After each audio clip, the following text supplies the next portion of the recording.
네, 선생님들 반갑습니다. 저는 방문각에서 특수교육 강의를 하고 있는 특수교육 강사 김은진입니다. 다시 한번 인사드릴게요. 반갑습니다. 자, 이번 시간은 내년 2023학년도 시험을 준비하고 계실 중등 특수 선생님들을 위한 합격 설명의 시간입니다. 잠깐 저를 소개해 드릴게요. 저는 조금 강사로서 특이한 이력을 가지고 있어요. 저는 여러분과 같은 수험생에서 또 특수교육 교사로 근무를 하다가요, 교사에서 이렇게 선생님들 앞에 서 있는 강사로 일하고 있습니다. 저의 이런 경험을 말씀드리는 이유는 뭐냐면, 저 역시 선생님들과 같이 초수로서 열심히 막 멋모르고 공부를 하다가요, 1차 시험을 합격해 본 경험이 있어요. 그래서 혹시나 초수 때 어떻게 합격하는지 궁금하신 선생님들을 위해서 조금이나마 효율적인 전략을 알려드릴 수 있을 것 같아요. 하지만 초수 때 멋모르고 공부하다가 2차 시험에서는 조금 낙방을 했어요. 그래서 재수해본 경험도 있거든요. 재수를 하면서는 또 어떻게 저의 어떤 약점을 보완해서 합격할 수 있었는지를 알려드릴 수 있을 것 같습니다. 재수를 하면서는 저는 조금 고득점으로 합격해본 경험이 있어요. 그래서 혹시나 또 고득점 합격에 대해서 궁금하신 선생님들을 위해서 좋은 정보도 알려드릴 수 있지 않을까 생각이 듭니다. 하지만 물론 공부 방법은 진짜 개별 다 다르더라고요. 강의를 들으면서 공부하시는 청각적 학습자 선생님도 계시고요. 정말 구조화된 자료를 스스로 만드셔서 시각적으로 공부하신 선생님도 계셨어요. 물론 이 두 개를 모두 다 병행하신 선생님도 계셨고요. 또 어떤 선생님은 굉장히 주도적으로 혼자 공부하는 걸 좋아하신 선생님도 계셨고, 또 스터디를 하면서 같이 으쌰으쌰해서 공부를 하시는 스타일의 선생님도 계셨어요. 각자 자신에게 맞는 스타일과 학습 방법이 있으시겠지만, 제가 이 자리에서 선생님들께 합격 설명의 시간에 드릴 수 있는 어떤 조언은 어쨌든 여러분과 같은 수험생의 길을 걸어본 강사 입장에서 어떻게 하면 조금 덜 헤매이고 덜 방황하면서 조금 더 효율적으로 합격을 하실 수 있을까 고민하면서 조금 그러한 부분에 대해 조언을 드릴 수 있겠다라는 생각이 들었습니다. 자, 그러면 이번 시간에 저랑 함께 어떤 내용에 대해서 제가 소개해 드릴지 간략하게 보여드릴게요. 새로운 시작을 하시는 모든 선생님들께 제가 잠깐 드리고 싶은 말 안내해 드릴 거고요. 두 번째는 물론 알고 계신 선생님도 계시겠지만 혹시나 처음이신 선생님들을 위해서 임용시험, 중등 특수 임용시험에 대해서 간략하게나마 소개해 드리도록 하겠습니다. 그 다음에 여기서 조금 중요한 부분은 뭐냐면, 제가 올해 시험을 조금 분석을 했어요. 그래서 올해 시험 경향을 바탕으로 해서 이제 내년에 2023학년도 시험을 준비하시면 좋을 것 같아서 제가 분석한 내용에 대해서 알려드리도록 하겠습니다. 학습 전략과 이제 연간 커리큘럼이 아마 모든 선생님들이 궁금해 하시고, 또 선생님들의 어떤 공부 계획, 1년 동안의 공부 계획을 세우시는데 도움이 될 거라고 생각을 해요. 그러면 지금부터 시작하도록 하겠습니다. 이번 시간 끝까지 저와 함께 해주시면 좋겠습니다. 일단 처음 또는 다시 시험 공부를 시작하는 모든 선생님께 드리고 싶은 편지를 써왔어요. 처음 공부하신 선생님들은 지금 이제 4학년으로 갓 올라가신 선생님들이실 테고, 다시 공부를 시작하는 선생님들 같은 경우에는 아마 1차 시험에서 낙방을 하셔서 재수를 하신 선생님들이시거나, 아니면 올해 조금 공부를 소홀히 하셔서 시험에 응시하지 못하신 선생님들일 거라고 생각이 듭니다. 해당하는 모든 선생님들을 위해서 제가 잠깐 편지를 읽어드릴게요. 저는 저의 교재를 보시면 아시겠지만 워낙 꽃을 좋아하다 보니까 각각의 꽃말에 해당하는 교재를 만들었어요. 그래서 기본 이론 교재는 총 4권으로 이루어져 있고, 각각의 교재마다 꽃 테마로 이루어져 있는데요. 이 꽃 같은 꽃에는 각각의 꽃말들이 있잖아요. 책 1권 같은 경우에는 바로 해당하는 새로운 시작을 응원합니다 라고 하는 꽃말을 가지고 있는 꽃으로 테마가 되어 있고요. 두 번째는 반드시 오고야 말 행복, 즉 선생님들이 반드시 합격을 하고 그런 합격의 기쁨을 누릴 거라는 그러한 꽃말을 가지고 있는 테마이고요. 세 번째는 선생님과 우리 모두가 함께 만들어가는 어떤 공부라고 하는 의미에서의 꽃말을 가지고 있습니다. 네 번째는 나팔꽃이죠. 나팔꽃은 사실 승리, 기쁨 이런 것들을 가지고 있는데요. 넘치는 기쁨과 승리에 관한 꽃 테마를 가지고 있는 책, 이렇게 4권으로 이루어져 있어요. 이렇게 꽃으로 우리가 처음 시작을 하는 이유는 아마 선생님들이 잘 아시는 책일 수도 있는데요. 아프니까 청춘이다 라는 책 들어는 보셨을 것 같아요. 우선 저는 선생님들처럼 초수 때 공부를 했고 또 재수도 해봤고 그러한 과정에서 낙방도 하고 좌절도 경험했던 그런 경험이 있잖아요. 그러한 와중에서 제가 공부할 때마다 지치고 힘들고 좌절하고 또 가끔 무기력감에 빠져서 눈물도 흘리던 그런 시기에 저한테 정말 힘이 되었던 책이어서 선생님들께도 알려드리고 싶어요.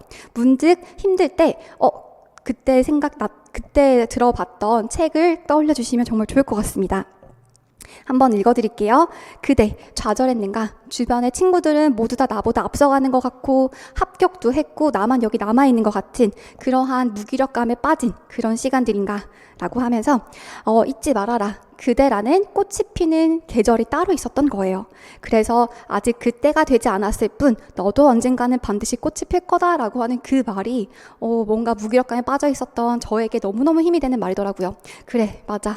내가 아직 기회와 때를 만나지 못했을 뿐이기 때문에 언젠가 그 기회를 만나기 위해서 열심히 준비를 해야겠다. 이런 마음가짐으로 또 준비를 할 수 있었던 것 같습니다.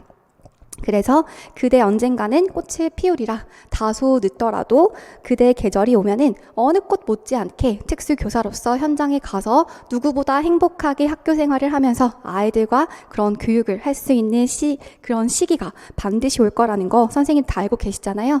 그래서 고개를 들고 그대의 계절을 준비해라 라고 하는 그 책이 정말 저의 상황에 찰떡같이 맞아서 그냥 읽으면서 항상 위로가 되고 위안이 되었던 그런 책의 구절이었어요. 이 책의 구절을 지금 새로 시작하는 선생님들께도 소개해드리고 싶었고 조금 힘드시겠지만 다시 시작한 선생님들께도 소개해드리고 싶었던 그런 글귀였습니다. 그래서 어쨌든 아까 제가 소개해드렸던 것처럼 저 역시 선생님들처럼 공부했던 기간이 있었기 때문에 누구보다 선생님의 힘듦과 그 다음에 어려운 점과 고민 같은 것들을 더 잘 이해할 수 있을 거란 생각이 들어요. 그래서 단순히 엉덩이가 무거운 사람이 승리한다 이런 공부가 아니에요. 임용시험 같은 경우에는 1년이라고 하는 장기간 동안 공부를 하셔야 되고요. 또 양이 워낙 많은 시험이기 때문에 단순히 앉아서 12시간씩 공부한다라고 해서 합격이 보장되진 않습니다. 따라서 무조건 암기해라 또는 무조건 길게 앉아 있어라 이렇게 조언하는 강사가 아니라 선생님들께 어떻게 하면 조금 더 효율적인 전략과 방법으로 합격할 수 있을지를 알려드리는 합격을 위한 공부를 안내해 드리도록 하겠습니다. 그러면 넘어가서요. 선생님들께 중등 특수 시험에 대해서 간략하게 소개해 드리도록 할게요. 중등 특수 같은 경우에는 총 한 5가지의 카테고리로 볼 수 있어요. 사실은 이 점자와 지문자를 그냥 특수 교육학에 포함하기도 하지만 저는 최근에 시험 경향을 분석해 봤을 때 점자와 지문자도 하나의 카테고리로서 공부하시면 좋겠다는 생각이 들어서 이렇게 빼보았습니다. 우선 중등 선생님들 같은 경우에는 모든 다른 교과의 중등 선생님과 마찬가지로 공통으로 보는 과목이 바로 교육학 영역이에요. 해당하는 교육학 부분에 있어서는 아마 다양한 어떤 교육학 강사 선생님들의 강의를 들으면서 공부를 하시게 될 거고요. 우리 시험에서는 총 100점 중에서 20점을 차지하고 있습니다. 20%로 부를 수도 있겠네요. 100점 중에서 20%를 차지하고 있는 부분이고요. 사실 특수교육학과 교육학은 뗄래야 뗄 수가 없어요. 특수교육학이 사실은 교육학에 속해 있잖아요. 그래서 실제로 특수교육학 우리 시험 문제처럼 나왔지만 그 안에 있는 내용이 교육학의 경우도 종종 있었습니다. 예를 들어서 역동적 평가라든지 이번에 시험 초등에서 나오긴 했었지만 초등에서 나왔던 교육과정 재구성 이런 것들은 우리 특학에서는 잘 다루지 않는 개념인데도 불구하고 출제되는 것을 봤을 때 교육학 개념도 가끔 특학에서 출제되는구나 이런 것들을 알 수 있었어요. 그래서 교육학 안에 포함되어 있는 특수교육학 공부할 때는 그렇게 크게 완전 구별되는 학문은 아니기 때문에 선생님들 같이 공부하시면 좋을 것 같아요. 그 다음에 우리에게 정말 중요한 부분을 차지하는 특수교육학입니다. 특수교육학 같은 경우에는 비율상으로는 한 65% 정도 차지한다고 보시면 좋을 것 같아요. 특수교육학이 뭐냐 궁금해 하신다면 우선은 장애 영역이 있을 거예요. 장애 영역이라고 하면 선생님들께서 학부 때 공부하시고 계시는 지적장애, 학습장애, 자폐성장애, 그다음에 정서행동장애, 시청각장애, 지체장애 등등등 다양한 영역의 장애 영역에 대해서 공부하시게 될 겁니다. 물론 이 영역을 공부하실 때에도 그 안에 있는 세부 내용을 보시면 해당하는 장애의 특성이라든지 일단 정의부터 할게요. 정의라든지 특성이라든지 그다음에 가장 중요한 교수법에 대해서 우리는 공부를 해요. 장애 영역의 가장 큰 카테고리라고 치고요. 이렇게 정의 아셔야 되고요. 특성에 대해서 정말 다양한 특성들을 다 공부하시게 될 거예요. 그 다음에 각각의 특성에 맞는 교수법에 대해서 배우는 것이 장애 영역에 대한 카테고리를 공부하는 큰 출제 테마라고 보실 수 있을 거예요. 그 다음에 두 번째 같은 경우에는 교육 방법이라고 볼 수 있습니다. 그래서 교육 방법 또는 교육법 이라고 볼 수 있는데요. 여기 안에 포함되어 있는 것들이 행동 지원이라든지 전환 교육이라든지 가족 지원은 사실 중등에서 나오지 않기 때문에 다루진 않지만 우리 책에는 포함되어 있어요. 강론 책에는 포함되어 있는 내용입니다. 그래서 여기에 포함되어 있는 대표적인 것들이 행동 지원, 그다음에 전환 교육, 그리고 또 중요한 부분이 바로 특수교육 공학 부분이에요. 특수교육 공학은 물론 이 장애 영역을 지도할 때 들어가기도 합니다.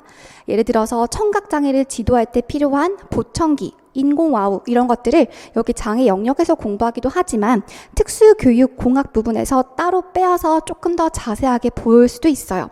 그래서 교육방법, 교수법에서 조금 더 큰 카테고리로서 공부하게 되는 부분들도 있다는 것 기억하시면 좋을 것 같고요. 특수교육 평가, 다음에 또 중요한 부분이 바로 통합교육이죠. 이렇게 내용학에 대한 공부들도 하시게 될 거예요. 그래서 특수교육학이라고 했을 때는 크게 이러한 카테고리들로 이루어져 있다라고 하는 것 기억하시면 좋겠습니다. 다음에 넘어가서요. 특수교육법, 줄여서 특수교육법이라고 부르고 우리는 큰 원문 명칭으로는 장애인 등에 대한 특수교육법이라고 부르고 있어요. 물론 개정이 된다는 말이 계속 있어 왔고 실제로 우리 21년도 올해에서도 주기적으로 좀 개정이 됐었거든요. 그래서 바뀔 때마다 우리는 바뀐 원문을 볼 수 있도록 노력을 했었습니다. 그래서 만약에 혹시나 내년에 바뀐다면 바뀌는 특수교육법에 대해서도 자세히 공부하셔야 될 거예요. 만약에 바뀐다라고 했을 때는 선생님들 중요한 게 뭐냐면 어떤 내용이 어떻게 개정되었는지 그러한 비교 포인트를 공부하시는 것이 좋습니다. 실제 저는 16년도와 17년도 시험을 쳤었는데요. 이 16년도 시험이 정말 어려웠어요. 왜냐하면 그렇게 난이도가 어려웠다기보다는 15년도에 우리 뭐가 나왔죠? 15년도에 특수교육 교육과정이 새롭게 다 이제 실시가 되었어요. 그러다 보니까 이 16년도 시험이 어떤 느낌이었냐면 15년도 이전의 교육과정과 15년도에 새로 나온 교육과정을 모두 다 공부해야 되는 시기였던 거예요. 그래서 이러한 공부를 해본 경험이 있는 저로서 선생님들께서 만약에 개정되는 해에 어떻게 공부를 해야 되냐라고 한다면 제일 중요한 포인트는 바로 비교의 측면에서 보시는 것이 가장 효율적인 방법일 거예요. 그래서 각각을 두 개를 공부해야 된다고 했을 때 각각을 모두 다 보는 것이 아니라 어떤 부분이 어떻게 개정되었는지 그 이유가 무엇인지를 안다면 조금 더 출제 포인트에 가까운 공부를 하시는 거라고 생각이 듭니다. 그래서 특수교육법은 아마 2022년도 내년에 해가 밝았을 때 어떻게 개정되고 어떤 식으로 몇 월에 개정되는지도 한번 보셔야 될 것 같아요. 이 부분은 제가 강의를 통해서 또 알려드리도록 할 거예요. 다음에 특수교육 교육과정입니다. 아마 잘 모르시는 분들 되게 많으신 것 같아요. 재수하시는 분들도 특수교육 교육과정을 모르시는 분들도 꽤 있으시더라고요. 특수교육 교육과정이라고 하는 것은 우리 특수학교 또는 특수학급에서 장애 학생들을 위해서 사용하는 교육과정을 말하는 거예요. 그래서 어떻게 이루어져 있는지 잠깐만 알려드릴게요. 특수교육 교육과정 안에는 다시 총론과 각론 이렇게 나눠볼 수 있어요. 총론 같은 경우에는 유초중 공통으로 보는 부분이거든요. 그래서 해당하는 장애 학생들을 위한 특수교육 교육과정이 어떻게 이루어져 있으며 어떻게 교육할 것이고 시수와 시간 배당이 어떻게 이루어져 있는지를 알려주는 부분이에요. 그래서 대부분 이 특수교육 교육과정을 공부한다라고 하시면 총론은 대부분 다 보고 들어가십니다. 물론 달달 외우지는 못하시더라도 총론은 대부분 다 공부하고 가시기 때문에 우리 이 시험, 임용시험 같은 경우에는 상대평가잖아요. 절대평가로 80점 이상 다 합격하는 게 아니라 우리 뽑고자 하는 인원만큼 인원을 자른단 말이죠. 그래서 제일 밑에 있는 사람이 커트라인이라고 부르는 마지막 문을 닫고 들어가는 사람이 되는 그러한 상대평가이기 때문에 선생님들께서 공부하시는 전략 자체가 남들이 보는 것들은 좀 보셔야 돼요. 그쵸? 그래서 총론은 반드시 조금 보셔야 되는 부분이고요. 많은 재수 이상의 장수생 선생님들도 각론은 조금 버리시는 경우가 많아요. 하지만 만약에 선생님들께서 나는 좀 고득점 합격하고 싶고 나의 어떤 실패 요인을 분석했을 때 1, 2점으로 계속 떨어진다. 이런 분석이 이루어지신 선생님들이라고 하신다면 하나라도 조금 아쉬운 문제들이 생기는 거잖아요. 그렇기 때문에 각론을 조금 보시는 것도 추천드립니다. 강론 같은 경우에는 크게 다시 보여드릴게요. 기본교육과정이라고 하는 것과 그 다음에 공통교육과정이라고 나누게 될 거예요. 특히 이제 중고등 선생님들 같은 경우에는 기본교육과정 안에 있는 선택교육과정도 보셔야 될 겁니다. 이렇게 볼게요. 선택교육과정도 보셔야 돼요. 그래서 기본교육과정에서는 선생님들 중고등학교 마찬가지거든요. 다시 크게 교과와 창체로 이루어져 있어요. 선생님들도 아마 중고등학교 때 기억을 되살려 보시면 주요하게 해야 되는 교과가 있고요. 창의적 체험활동 시간들이 있었죠. 그래서 교과에는 우리 중고등학생 똑같이 이러한 과목들을 배워요. 국어, 사회, 수학, 과학, 진로와 직업, 체육, 예술, 음악, 선택 과목 이렇게 배우는데요. 선택 과목에서는 다시 이렇게 생정, 여제보라고 하는 5가지 과목이 있습니다. 하지만 여기 보이세요? 등이라고 표시된 거? 이것 말고도 학교에서 또 선택할 수 있는 다양한 과목들이 있어요. 그래서 선생님들께서 일단 교과군에서 이런 부분들을 아시는 게 중요해요. 그런데 이 모든 교과를 달달달 볼 수 있는 시간은 사실적으로 조금 별로 없거든요. 왜냐하면 제가 특수교육 교육과정 같은 경우에는 여기 있는 장특법과 특수교육법과 합해서 약 한 10% 정도의 비율을 차지해요. 즉 많이 나와봤자 2-3문제 정도를 차지한단 말이죠. 그래서 사실 효율적인 공부 전략상 버리고 가신 분들이 많은 이유가 공부한 거에 대비해서 나오는 문항이 작기 때문이에요. 하지만 고득점을 하시려면 사실은 모든 문제를 버리시면 안 되긴 하거든요. 하지만 그 안에서도 역시나 조금 효율적인 전략은 있기 때문에 생각해 보시면 선생님들 제일 장애 학생이든 일반 학생이든 중요한 과목은 국어. 그래서 제일 첫 번째로 저는 기본교육과정 국어를 외워주었어요. 두 번째는 아무래도 중고등학생들 특화된 과목이라고 했을 때 진로와 직업 너무너무 중요해요. 실제로도 국어와 진로와 직업의 이 총론 교육과정에서의 문제 출제 비율이 가장 높았다는 것에서도 알 수 있을 거예요. 그 외에는 체육 아직 잘 나온 적 없었고요. 음악과 미술은 중등에서 나온 적 13년도 이전에 한번 나왔을지 모르겠지만 13년대부터 21년도 올해 시험까지도 나온 적 없습니다.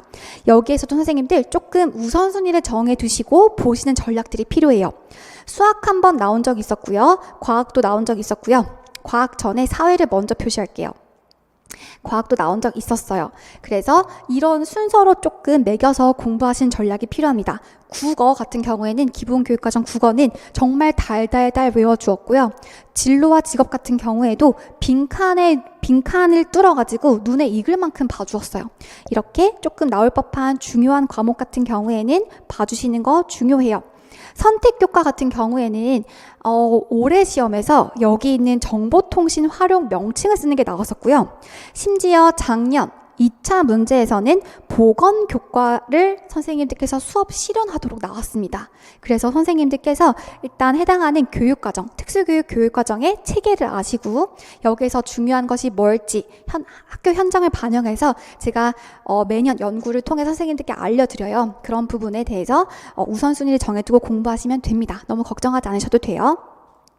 그래서 이렇게 총론과 강론으로 나뉘어져 있고 기본 교육과정을 공부할 때 교과를 공부하는 순서는 제일 먼저 국어와 진로와 직업을 공부하신 이후에 여력이 되신다면 다른 과목들을 보시면 되고요. 그 다음에 또 선택교과 같은 경우에는 그렇게 어렵게 나올 수가 없어요. 선생님들, 교수님들도 아시겠죠? 그래서 그런 문제들은 그냥 정말로 탈기출의 어떤 변별력을 주고자 하는 문항이기 때문에 시간이 부족하다면 저는 선택교과는 그렇게 달달 외우시지 않으셔도 될 것 같아요. 그래서 빈칸 정도 눈으로 읽어보시거나 그 정도로 공부하시게 될 거고요. 창의적 체험활동도 선생님도 요즘에 조금 시험에 나오고 있어가지고 나중에 교육과정 공부하실 때 같이 한번 짚어보도록 할 겁니다. 공통교육과정도 선생님들 그러면 모든 과목을 다 봐야 되냐? 그렇지 않아요. 공통교육과정은 정해져 있거든요. 그래서 국어, 영어만 보시면 되고 실제 국어, 영어, 체육 세 가지 과목이 우리 특수교육 교육과정 안에 들어있는 공통교육과정이라고 하는 부분이에요. 그래서 주로 이런 공통교육과정을 사용하는 학교는 어디일까요? 지능에는 문제가 없지만 일반 학생과 동일한 내용을 배울 수도 있지만 그 과정에서 뭔가 특별한 어떤 평가라든지 교수 방법이 필요한 시청각, 시각, 청각, 지체장애 학생들을 위한 교육과정을 우리는 공통교육과정이라고 부르고 있어요. 그래서 공통교육과정에는 국어, 영어, 체육이 있고요. 여기에서 가장 빈번하게 나왔던 과목이 바로 국어와 영어입니다. 각각에서 중요한 출제 포인트는 어떻게 가르칠 것이며 어떻게 평가할 거냐가 당연히 출제 포인트가 되겠죠. 시각장애 학생에 맞게 어떻게 가르칠 거냐, 청각장애 학생에 맞게 어떻게 평가할 거냐, 이런 부분이 바로 출제 포인트였다라고 보시면 좋을 것 같고요. 체육 같은 경우에는 시험에 나온 적이 거의 한 번도 없습니다. 그래서 공통교육과정을 공부할 때도 저는 조금 우선순위를 두고 외웠던 것 같아요. 그래서 여기 기본교육과정에서 반드시 외웠던 것은 국어와 진로와 직업이었고요. 그다음에 공통교육과정을 공부할 때는 국어와 영어를 달달 거의 외워주었던 것 같아요. 선택교과도 선생이 조금 나오는 경향이 있지만 선택교육과정을 공부하실 때는 달달 외우실 필요 없고 빈칸 정도를 뚫어서 눈에 익히는 방식으로 저희는 공부하시게 될 거예요. 어쨌든 선생님들 사실 뜯어놓고 보면은 정말로 효율적인 방법으로 공부가 가능해요. 그래서 막연하게 교육과정은 너무 양이 많고 다 외워야 된대 두려움을 가지시기보다는 막상 정말로 시작하시고 나면은 좀 명료하게 해야 될 것과 버릴 것이 좀 정해지실 수 있어요. 그리고 남들이 틀리는 건 틀려도 선생님들 남들이 누구나 내 옆에 있는 5명 중에 4명은 틀릴 것 같은 그런 문제는 선생님이 틀리셔도 선생님의 합격과는 좀 무관해요. 상관이 없단 말이에요. 상대평가이다 보니까 남들까지 다 버리는 거 이런 것들은 선생님도 안 보셔도 괜찮다는 의미입니다. 그래서 어쨌든 우리는 24시간을 어쨌든 알차게 쓰는 건데 그 범위 내에서 효율적인 시간을 쓰는 것이 가장 중요하잖아요. 그래서 제가 이 부분은 충분히 기출문제라든지 현재 연구 동향이나 학교 현장에서의 어떤 강조점들을 통해서 제가 교육과정을 분석해서 우선순위로 외워야 될 것들을 알려드리도록 할 거예요. 걱정하지 않으셔도 됩니다. 다음에 나머지 비율을 차지하고 있는 게 이제 점자와 지문자예요. 약 한 5% 정도를 차지한다고 보시면 좋을 것 같아요. 특히 중등에서는 점자 문제는 정말로 한 문제는 꼭 반드시 나오거든요. 그렇기 때문에 저는 아예 상반기 때 점자에 대해서 외우시는 것을 추천드려요. 이거를 나중에 하반기 때 미뤄주시잖아요. 선생님들 생각해 보시면 상반기 때는 오히려 조금 마음의 여유도 있고 공부를 위해 확보하실 수 있는 시간도 더 많죠. 반면에 하반기에 들어서면은 너무 마음이 바빠요. 그래서 그때부터 점자와 나머지 이런 특수교육 교육과정, 특수교육법을 공부하겠다라고 하는 게 너무너무 마음을 조급하게 만들기도 하고 나의 어떤 심신을 지치게 만든 요소가 되더라고요. 그래서 애초에 상반기 때 이런 것들을 조금 미리 끝내두시면 하반기 때 내가 정말로 해야 될 공부들, 특수교육학이잖아요. 65% 차지하는. 여기에 더 많은 인지적 자원을 쏟을 수가 있더라고요. 그래서 미리 우리 공부하게 될 거예요. 점자 특강을 제가 2월 중에 진행할 예정이고요. 점자 특강에서 강조하는 부분은 원리를 이해하시면 그 다음부터 굳이 따로 외우시지 않아도 되시거든요. 그래서 점자의 규정과 점자의 원리를 꼼꼼하게 알려드리도록 할 것입니다. 지문자 같은 경우에는 따로 시간을 내서 강의하진 않지만 청각장애를 공부하실 때 그리고 저희가 강의를 통해서 청각장애를 공부할 때 지문자를 한번 연습하고 넘어가실 거예요. 저는 선생님들 수어에는 수어와 다시 지문자가 있어요. 그래서 청각장애 학생들이 정말 사용하는 어떤 모국어로서의 수어는 공부하지 않으면 몰라요. 마치 영어 단어를 공부하는 것처럼 외우고 기억하셔야 되거든요. 하지만 지문자는 아니에요. 지문자는 수어에서 그 한국어의 음소를 손가락 모양으로 딴 걸 말하는 거거든요. 기역, 니은, 디귿, 리을, 미음, 미음, 그다음에 비읍, 시옷, 이응, 지읒 이런 식으로 손가락으로 딴 거기 때문에 한 번만 기억하시면 되거든요. 그렇게 어렵지 않습니다. 올해도 지문자 문제가 나왔었고 이 부분도 그렇게 어렵지 않으실 수 있기 때문에 강의를 통해서 짚고 넘어가도록 할 거예요. 네, 설명이 좀 길었는데 이렇게 5가지로 큰 카테고리로 중등 특수가 이루어져 있어요. 조금 자세히 이제 시험 일정에 대해서 알려드릴게요. 말씀드렸던 것처럼 1차 시험과 2차 시험으로 이루어져 있죠. 중등 특수 같은 경우에는 1차 시험에서는 교육학과 우리 전공인 특수교육학을 보게 됩니다. 그 다음에 1차 시험 합격자에 한해서 2차 시험으로 대부분 수업 실연을 보게 되고요. 면접을 보게 됩니다. 그래서 2차 시험 조금 이따가 알려드릴게요. 1차 시험은 말씀드렸던 교육학과 전공으로 이루어져 있고요. 1교시부터 3교시까지 시험을 쳐요. 그래서 1교시에는 교육학 시험을 치게 되고요. 60분 동안 제시문에 주어진 문항을 하나 풀게 됩니다. 배점은 총 20점 만점이고요. 그래서 여기에 포함되어 있는 것은 교육학 개론, 교육철학 및 교육사, 교육과정, 교육평가, 교육방법 및 공학, 교육심리, 교육사회, 교육행정 및 그다음에 교육경영, 생활지도 및 상담 이런 식으로 여러 가지 과목이 있지만 교육학은 전공에 비해서 양이 좀 작은 편이에요, 선생님. 그래서 교육학을 초반에 잘 잡아두시면 나중에 하반기로 갈수록 교육학을 공부하는 시간을 점점점 줄이고 특수교육학, 선생님들의 전공, 더 많은 퍼센트를 차지하는 전공을 공부하실 수 있는 시간을 더 늘릴 수 있어요. 그래서 저는 조언을 드릴 때 보통 상반기 때는 50대 50의 비율로 교육학도 열심히 하시라고 말씀드리거든요. 교육학은 양이 조금 작기 때문에 전공보다 상반기에 잘 잡아두시면 정말로 나중에 하반기 때 선생님들께 효자 과목이 될 거예요. 그래서 교육학 초반에 잘 잡으시길 바라고요. 그다음에 전공은 전공 A와 B 이렇게 이루어져 있고 전공 A 시험이 2교시, 전공 B 시험이 3교시입니다. 그러면 전공 A와 전공 B가 뭐가 다르냐?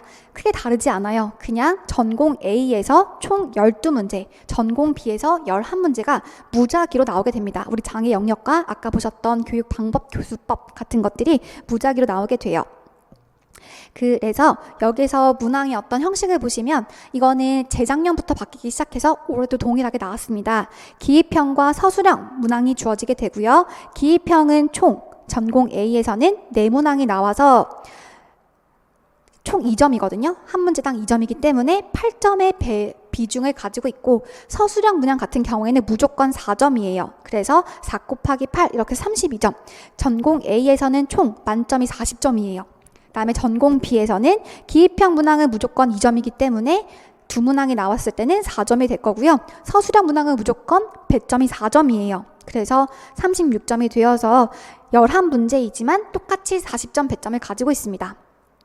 대부분 시험 문제는 약간 난이도로 배열되기 때문에 전공 A가 조금 난이도가 쉽고요. 전공 B가 난이도가 조금 어렵습니다. 실제로도 전공 B가 서술형 문항이 한 문제 더 많잖아요. 그러다 보니까 시간상으로도 전공 B가 조금 쫓기는 듯한 느낌을 많이 받으신다고 하시더라고요. 네. 이러한 시험 유형은 또 올해에 달라질 수 있기 때문에 반드시 해당 연도의 공고문을 확인해 보시는 건 필요합니다. 하지만 아마 이러한 방식, 이러한 형식으로 계속 가지 않을까 생각을 하긴 해요. 기입형 문항 같은 경우에는 정말 짧은 단답형의 문항을 말하는 거고 서술형 문항 같은 경우에는 짧은 문장 형식으로 쓰는 문제예요. 배점이 4점이라고 하는 거는 한 문항에 묻고 있는 것이 4개라는 의미이죠. 그래서 그렇게 4개씩 문장으로 작성하시는 연습도 나중에 하시게 될 겁니다. 출제 범위도 반드시 그 해의 어떤 고시문을 확인하셔서 반드시 체크하셔야 됩니다. 네, 그래서 항상 해당 연도에 9월에서 10월 달에 사전 예고가 뜨게 되고요. 한 9월 달, 8, 9월 달에 사전 공고가 뜨고요. 그 다음에 9월에서 10월 달 사이에 최종 확정 어떤 고시문이 뜨게 돼요. 그 고시문을 통해서 그때 출제 범위를 잘 확인하셔야 될 거예요. 그래서 총 교육학이 20점, 전공이 40점, 40점, 만점 이렇게 해서 80점의 비중을 가지고 있거든요. 그러면 이렇게 생각하신 분도 계실 거예요. 그럼 나는 교육학은 버리고 그냥 전공에서 고득점을 맞아야겠다. 그렇게 생각하실 수도 있지만 아쉽게도 꽈락의 점수가 정해져 있어요. 교육학에서 적어도 8점 이상을 받으셔야 됩니다. 8점 이하, 8점 미만의 점수 같은 경우에는 꽈락으로 교육학에서 꽈락을 맞으면 전공을 아무리 잘 보셔도 1차에서 탈락하시게 되는 거예요. 전공도 마찬가지로 꽈락의 점수가 있는데요. A형, B형을 모두 합쳐서 32점 미만의 점수를 받으실 경우에는 꽈락이에요. 이 32점이라고 하는 건 아예 B형 문제를 다 날려버리고도 A형에서 감점이 있는 거잖아요. 그래서 어쨌든 32점이라고 하는 꽈락의 기준이 있다는 것도 기억하시면 좋을 것 같아요. 그래서 공부를 절대 편식하실 수가 없고 교육학도 어느 정도 잘 보셔야 되고요. 전공도 고득점을 받으셔야지만이 좋다라고 하는 것 기억하시면 좋겠어요. 넘어가도록 할게요. 그 다음 1차 시험 이후에 이제 2차 시험을 준비하시게 될 겁니다. 저 같은 경우에는 2차를 총 2번을 봤어요. 한 번은 평가원 지역이었고 한 번은 자체 출제 지역이었거든요. 평가원 지역과 자체 출제 지역은 조금 그 문제에 묻는 형식이나 그 다음에 분위기나 면접관들의 어떤 성향도 다 다른 것 같아요. 그런 부분에 대해서 확인하시고 준비하시면 좋을 것 같습니다. 일단 2차 시험 공고문도 반드시 해당 연도에 공고문을 꼼꼼하게 살펴보셔야 될 거고요. 그 부분은 나중에 이후에 1차 시험 이후에 보다 자세히 알려드리도록 할 거예요. 자체 출제 지역 같은 경우에는 서울, 경기, 인천, 세종, 강원, 대구, 충북과 같이 조금 자체 면접 문제를 출제한다는 지역 또는 집단 토의나 인문 소양 정신에 대해서 평가하는 문항이 출제되는 지역이라고 보시면 좋을 것 같아요. 최근에 이제 충북도 이렇게 자체 출제 지역에 추가된 지역이다라고 보시면 좋을 것 같아요. 평가원 출제 지역 같은 경우에는 대전, 경남, 경북, 전남, 그다음에 충남, 울산, 부산, 제주 등 평가원 지역의 출제 지역은 이렇게 평가원에서 출제하는 공통된 문항에 대해서 같이 공부하기 때문에 나중에 스터디를 구성하실 때도 평가원 지역 같이 모여서 하시기도 하고요. 그다음에 자체 출제 지역끼리 모여서 따로 스터디를 구성하기도 합니다. 아마 공부하신 선생님들께서 미리 지금부터 지역을 막 고민하신 선생님도 계실 거예요. 그래서 나는 집단 토의라든지 인문 소양에 대해서 물어보는 자체 면접 출제 지역이 너무 무서우니 평가원 지역을 쳐야겠다. 지금 미리 막 생각하시는 분들 계실 텐데요. 저의 어떤 경험상 생각해 되돌아본다면 2차 시험 준비는 1차 시험 이후에 하셔도 진짜 충분해요. 물론 2차에서 계속 낙방하신 선생님들 같은 경우에는 2차에 대한 두려움이 너무 크고 해당 지역에 대한 두려움이 너무 커서 이런 2차 관련된 정보들이 선생님들의 어떤 지역 결정에 큰 영향을 미칠 수도 있겠다는 생각이 들긴 합니다만 만약에 1차에서 어느 지역에 써도 붙겠다라고 하는 고득점을 맞으신다면 2차에 대한 고민은 그냥 정말 싹 사라지거든요. 그래서 지금 우리가 할 수 있는 단기간의 목표에 초점을 둔다면 2차 시험은 비교적 좀 멀어요. 그쵸? 일단 2차 시험을 본다는 것 자체가 1차를 합격한 이후에 보는 거기 때문에 선생님들께서는 지금 이 순간 당장 내가 컨트롤할 수 있는 것, 즉 1차 시험에 대한 고득점 전략에 초점을 두시면 더 좋을 것 같습니다. 2차에 대한 고민은 잠깐 내려놓으시면 좋을 것 같아요. 그래서 일단 우리의 모든 목표는 1차 시험에서 누구보다 조금 안정된 점수를 얻고자 하는 것이다 라고 하는 것 기억하시면 좋을 것 같았습니다. 실제 저도 1차 시험에서 커트라인 점수보다 조금 높게 붙은 적도 있었고 커트라인보다 10점 이상 높게 붙었던 적도 있었어요. 이 두 시험에서의 저의 마음가짐이 완전 달라지더라고요. 물론 간절함은 똑같았었지만 조금 더 자신감 있고 조금 더 확신감 있는 상태로 2차 시험을 볼 수가 있었어요. 그럴 경우에 생각했던 것보다 더 2차를 만족스럽게 보게 되더라고요. 즉 1차가 2차 완전 무관하지 않기 때문에 선생님들 지금은 1차에 초점을 두셔야 됩니다. 다음에 현황 분석이에요. 간략하게나마 한번 살펴볼게요. 사실 현황 분석이 의미 있는 이유는 그냥 우리가 대략적인 어떤 경향을 분석을 해서 올해 어떨 것이다 예상할 때 사용하는 거지 반드시 통용된다는 의미는 아니에요. 그쵸? 그래서 중등 특수 경쟁률은 최근에 물론 지원하는 인원도 줄어들고 있긴 하지만 우리 인구가 줄어들고 있으니까요. 하지만 그 요즘에 특수 교사를 뽑는 비율도 굉장히 늘어났기 때문에 이러한 경쟁률이 조금 낮아지고 있는 추세를 보이고 있어요. 2019년대까지만 해도 8대1 거의 한 9대1이었단 말이에요. 사람을 반으로 쪼갤 수 없으니까 9대1 정도의 경쟁률을 가지고 있었다면 2020년도에는 6대4 정도, 6대1 정도였어요. 그래서 약 한 7명 중에 1명꼴로 붙었다라고 보시면 좋을 것 같고요. 그 다음엔 7대1, 그 다음에 올해 시험에서는 6대1 정도로 가장 낮은, 최근에 들어서 가장 낮은 경쟁률을 보이고 있었습니다. 6명 중에서 1명은 합격한다는 거죠. 즉 경쟁자 중에서 6명 정도를 6명 중에 5명을 이기면 난 합격할 수 있다는 그런 식으로 계산도 하실 수 있을 거예요. 하지만 이 경쟁률조차도 정확한 경쟁률은 아니거든요. 실제로 선생님들 보시면 당일 시험에 결석한 결시생 인원이 있어요. 한 고사실당 많게는 5명, 적게는 0명 이렇게 해서 당일 결시생도 조금 꽤 되고요. 그다음에 마지막까지 한국사 시험을 통과하지 못해서 한국사 시험을 예정받았다라고 하는 걸 걸어두고 시험 보신 선생님도 계시거든요. 그런데 결과적으로 떨어져가지고 아예 1차 시험 점수조차 나오지 않는 그런 경우도 있어요. 그래서 혹시나 지금 처음 시작하신 선생님들 같은 경우에는 한국사 시험을 반드시 조금 미리 상반기 때 해주시면 좋을 것 같습니다. 불안의 요소가 없도록요. 또 하반기 때 공부에 지장을 주지 않도록 미리 한국사를 따두시면 좋을 것 같아요. 다음에 허수라고 하는 건 이번에도 그런 경우가 있었을 거예요.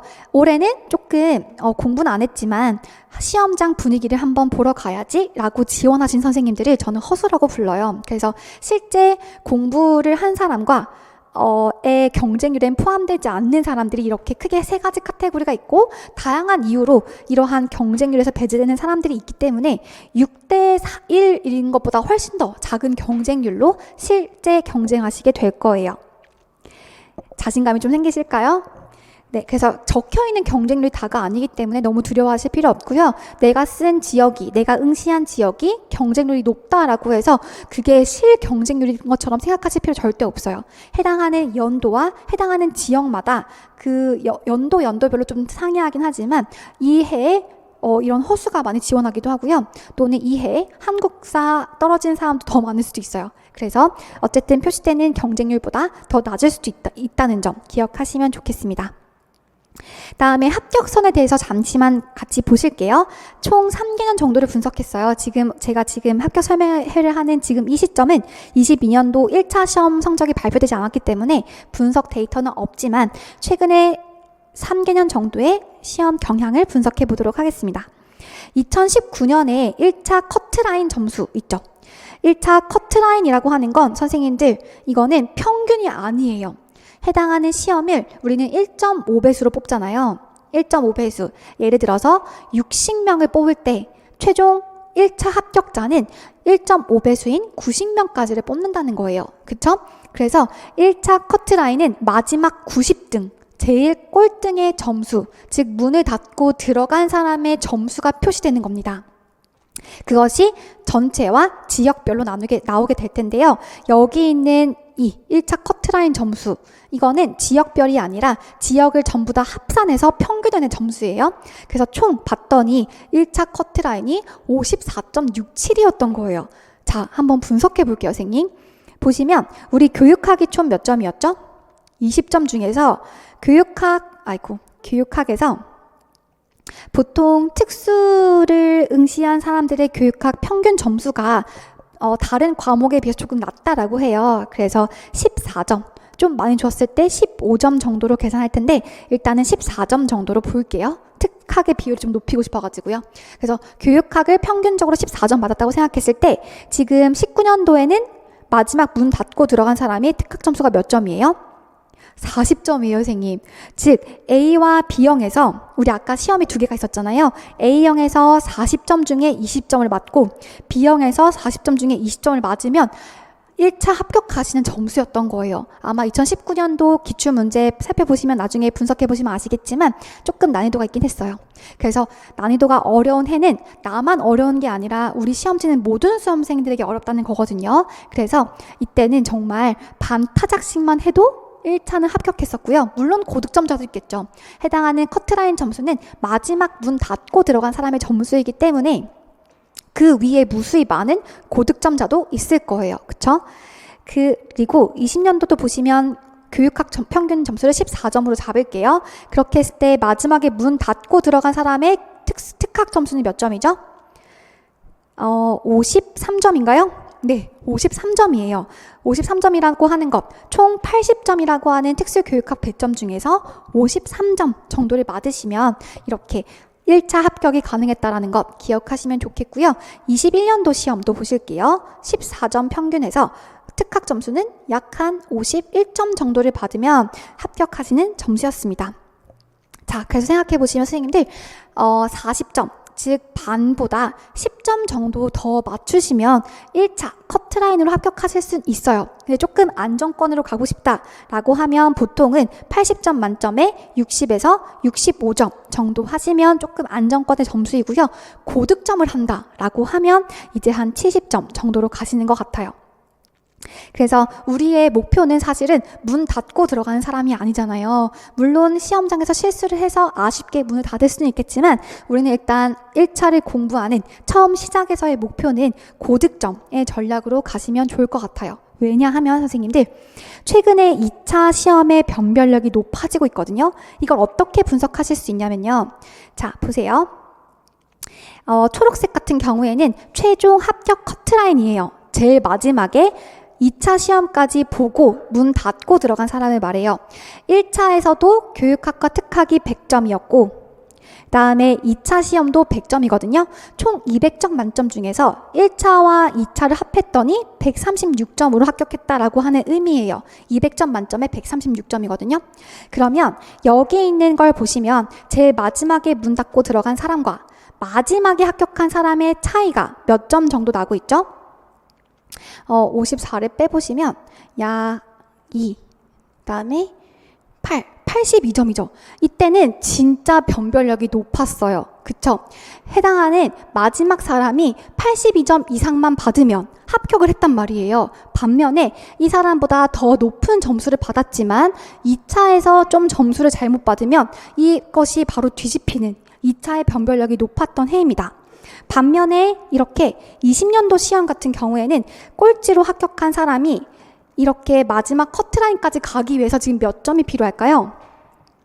97점이에요. 즉 2차에서 거의 100점에 가까운, 만점에 가까운 점수를 받아야지만이 뒤집을 수 있었단 말이에요.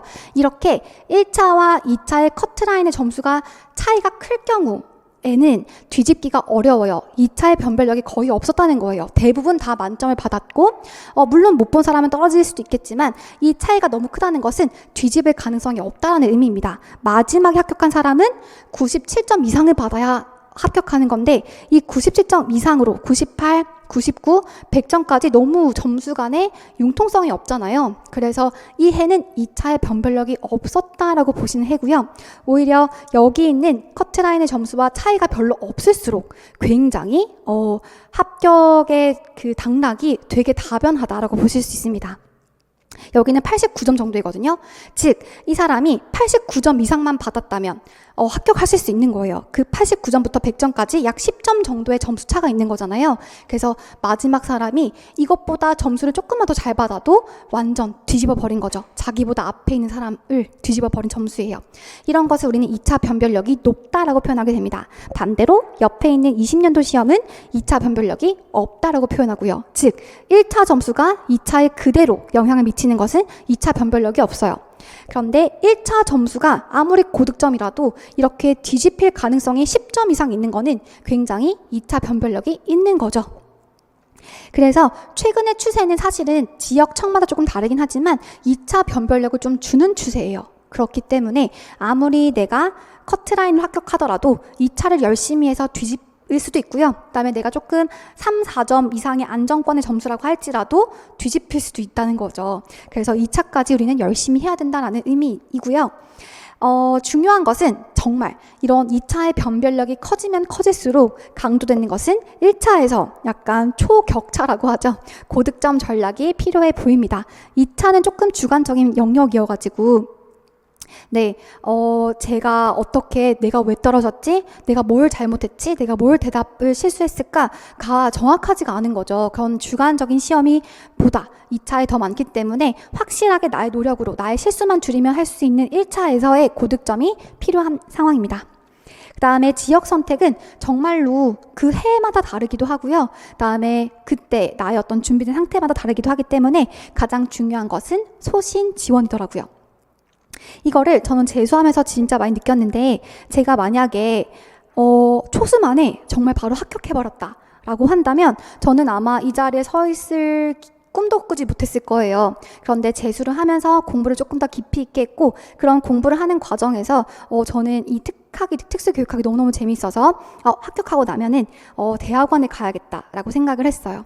그래서 그러한 기회와 어떤 새로운 어떤 선택의 기회가 생기게 되더라고요. 그러다 보니까 소신 지원, 즉 선생님이 중점을 두고 있는 부분에 대해서 지원하는 것이 어떤 후회나 어떤 아쉬움을 남기지 않는다라고 하는 것 기억하시면 좋을 것 같아요. 이 부분은 나중에 실제 원서 쓰실 때 한 번 더 제가 알려드리도록 하겠습니다. 이렇게 저희가 분석을 해봤는데 아마 지금 이제 막 시험을 시작하신 선생님들은 잘 와닿지 않으실 거예요. 나중에 원서를 쓰실 때, 그리고 최종 어떤 9월, 10월 달에 모집 인원이 뜰 때 선생님들께서 최근에 경쟁률은 어땠지? 최근에 합격선은 어땠지? 최근에 내가 지원하고자 하는 교육청에서의 어떤 합격률은 어땠지? 이런 것들을 보시게 될 겁니다. 그 다음에 기출 경향의 배점을 아까 살짝 말씀드리긴 했지만 한 번만 간단하게 살펴보실게요. 전체 우리 교육학을 제외한 특수교육학은 전체가 80점이 만점이에요. 그렇게 했을 때 특수교육법과 교육과정 같은 경우에는 약 한 10점 정도의 배점을 가지고 있습니다. 그래서 8분의 1 정도가 장특법과 교육과정에서 나온다라고 하는 것 기억하시면 좋겠어요. 그래서 절대 버리실 수가 없는 부분이에요. 적어도 3문제에서 4문제 정도 나오기 때문에 이 두 개를 합해서, 그렇죠? 그래서 버리시기보다는 조금이라도 빈칸 뚫어서 보시고 달달 외우지 못하시더라도 매일매일 눈에 익혀가면서 공부하시는 전략이 필요한 부분입니다. 다음에 점자와 지문자 같은 경우에도 반드시 한 문제 이상은 출제되기 때문에 놓치시면 조금 아쉽죠. 그래서 다른 사람들이 맞출 법한 문제는 나도 틀리면 안 되기 때문에 그러한 전략으로 공부하시게 될 거예요. 너무 지엽적으로 파실 필요는 없고요. 개략적으로 아마 문제가 나왔을 때 기출 기반으로 해서 틀리지 않을 정도로 공부하시면 좋을 것 같습니다. 그 다음에 전공, 즉 특수교육학을 공부하실 때에도 선생님들 문제의 비중을 보시면 기출에 한 번이라도 언급되었던 것이 나오는 게 90%, 그 다음에 한 번도 기출에 나오지 않았지만 최신의 강론이나 최근의 어떤 이론들이 반영되는 것은 전체 문제에서 10%밖에 안 돼요. 정말 많으면 3문제, 적으면 1문제, 이 정도의 비율로 나오거든요. 그럼 선생님들은 공부하실 때 어디에 초점을 두셔야 될까요? 당연히 기출 기반으로 공부를 하시는 게 효율적인 학습 전략이에요. 그래서 제가 봤을 때 초수에서 합격하는 사람들 있죠. 초수는 재수 또는 장수생 선생님들보다 공부하는 양은 확실히 훨씬 적잖아요. 그럼에도 불구하고 초수 때 합격하시는 경우는 그게 왜냐하면 기출만 팠기 때문이에요. 기출 기반에서 확실히 공부를 해서 오히려 헷갈리는 것도 없고 기출에서 나왔던 것이 또 나오기 때문에 그 선생님은 선택지가 다양하지 않은 거죠. 그래서 장수생 선생님들은 오히려 아는 것이 워낙 많다 보니까 조금만 헷갈리는 개념이 나와도 선택지가 너무 많은 거예요. 그러다 보니까 마지막에 선택한 게 결국엔 오답이 되더라고요. 그렇게 초수가 합격하는 어떤 정말 핵심적인 전략 자체 하나가 기출 90%가 나오는 그 문제의 유형 중에서 기출 기반한 문제를 확실하게 잡고 가더라라고 하는 부분이었습니다. 그래서 조금 공부하는 기간이 오래될수록 기출 문제는 워낙 많이 보니까 나는 다 안다라고 생각하고 내가 보지 못한 탈기출의 문제를 막 공부하시는 경우가 있어요. 실제 저도 재수할 때 살짝 잠깐 방황했던 시기가 내가 모르는 책이 너무 많은 거예요. 계속 새로운 강론이 나오고 내가 그래서 공부해두었던 이러한 기출은 잠시 내려놓고 신강론을 막 파기 시작했단 말이죠.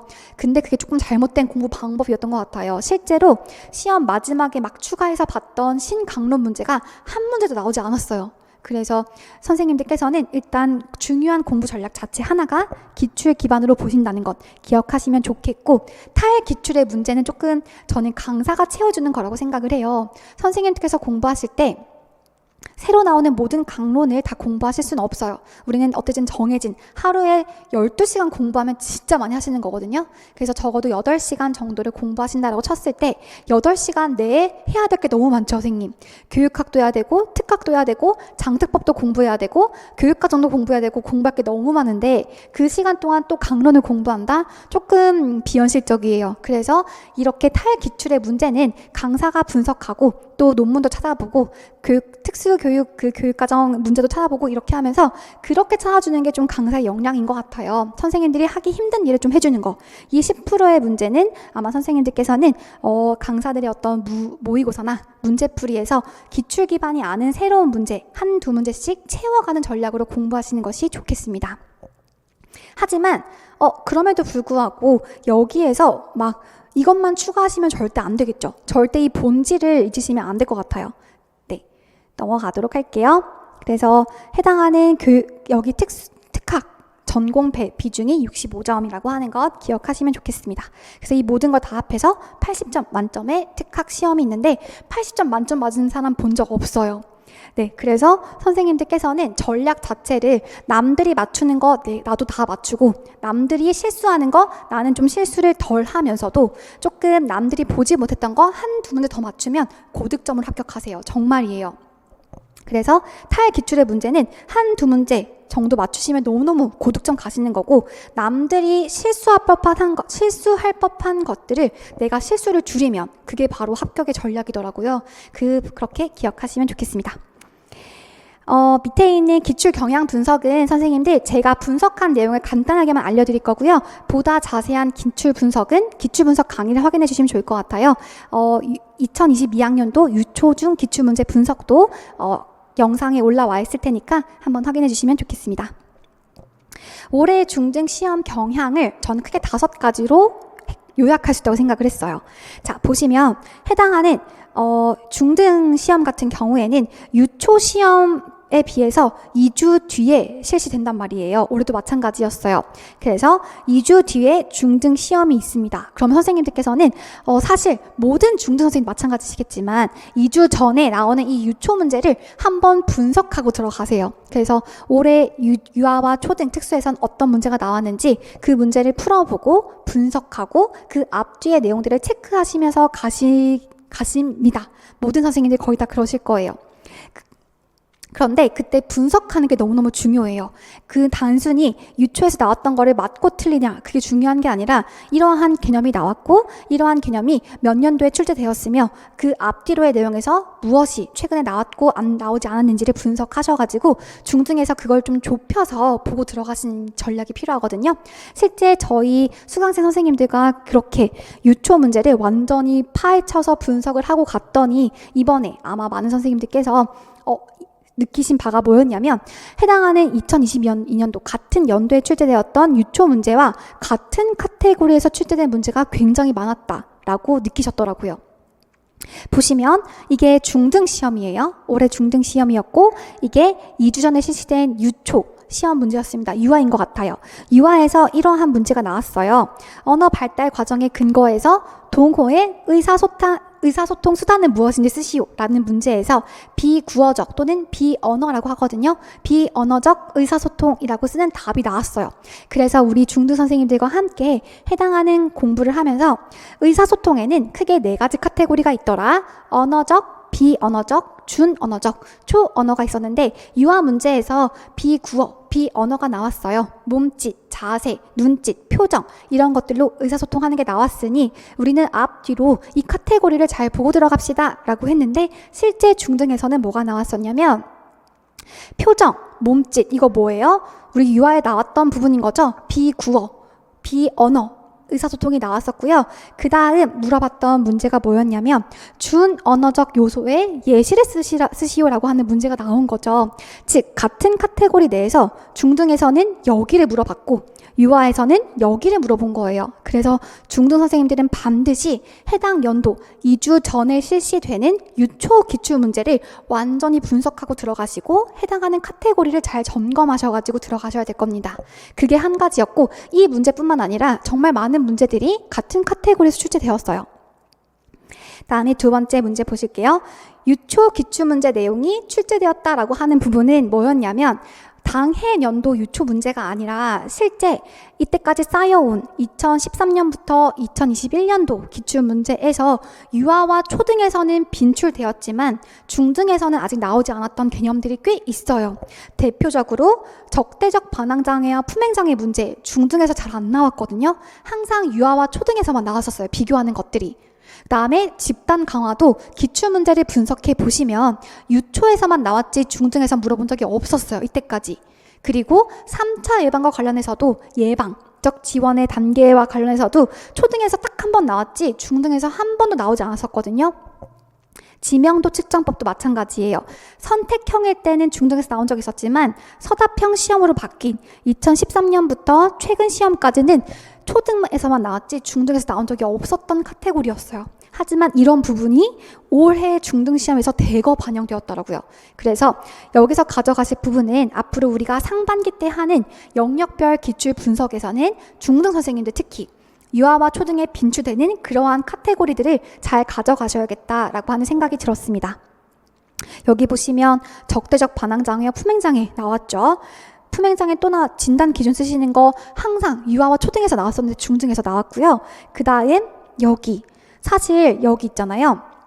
브롬펜 브레너의 우리 교육학에서 배우시긴 하지만 브롬펜 브레너의 미시체계, 미중외거시라고 하는 생태체계 문제도 유아에서만 자주 나왔었거든요. 중등에서 나온 적 없었어요. 특학에서는. 그런데 이번에 특학에서 여기도 나왔어요. 그 다음 독립적 집단 강화라고 하는 게 나왔습니다. 자, 이렇게 항상 유초에서 빈출되었던 개념들이 이번 중등 문제에서 아예 전부 다가 약간 그런 경향의 문제가 나왔어요. 네, 되게 이러한 경향 분석해 보시면 좋을 것 같았고, 그래서 우리 내년에 상반기 때 기출 분석을 할 때는 중등 선생님들 같은 경우에 조금 더 초점을 두어가지고 유초 문제를 카테고리 잘 가져가시도록 할 겁니다. 그 다음 여기 또 하나 좀 특징적이었던 경향이 무엇이었냐면 탈기출 경향의 문제는 기출문제 근처에서 나오더라라고 하는 부분이었어요. 물론 새로운 사실은 아니지만 이번 2022년도 중등 분야에서 좀 도드라지는 그러한 특징이었습니다. 예를 들어서 그 학습장애 사회성 전략에서 정말 중등에서 한 2번 나왔을 거예요. 2번 거의 연속해서 연달아 나왔었는데 패스트 전략이라고 하는 게 나왔었거든요. 상황 맥락적 중재라고 불러요. 즉 학생에게 필요한 사회적 기술을 해당하는 실제 상황에서 지도하는 거를 상황 맥락적 중재라고 하는데, 그 카테고리 안에는 상황 맥락적 중재라고 하는 거 안에는 크게 패스트와 슬램 전략 두 가지가 있었거든요. 그런데 이상하게 중등에서는 맨날 패스트만 나오고 밑에 있는 슬램이 안 나왔어요. 그래서 아마 대부분 패스트는 그 안에 있는 단계대까지 기출문제 나왔기 때문에 달달 외우시지만 슬램을 잘 넘어가시는 부분들이 많았는데 이번 중등에서 어디가 나왔어요? 슬램이 나온 거예요. 슬램의 단계를 순서대로 수도로 나온 거죠.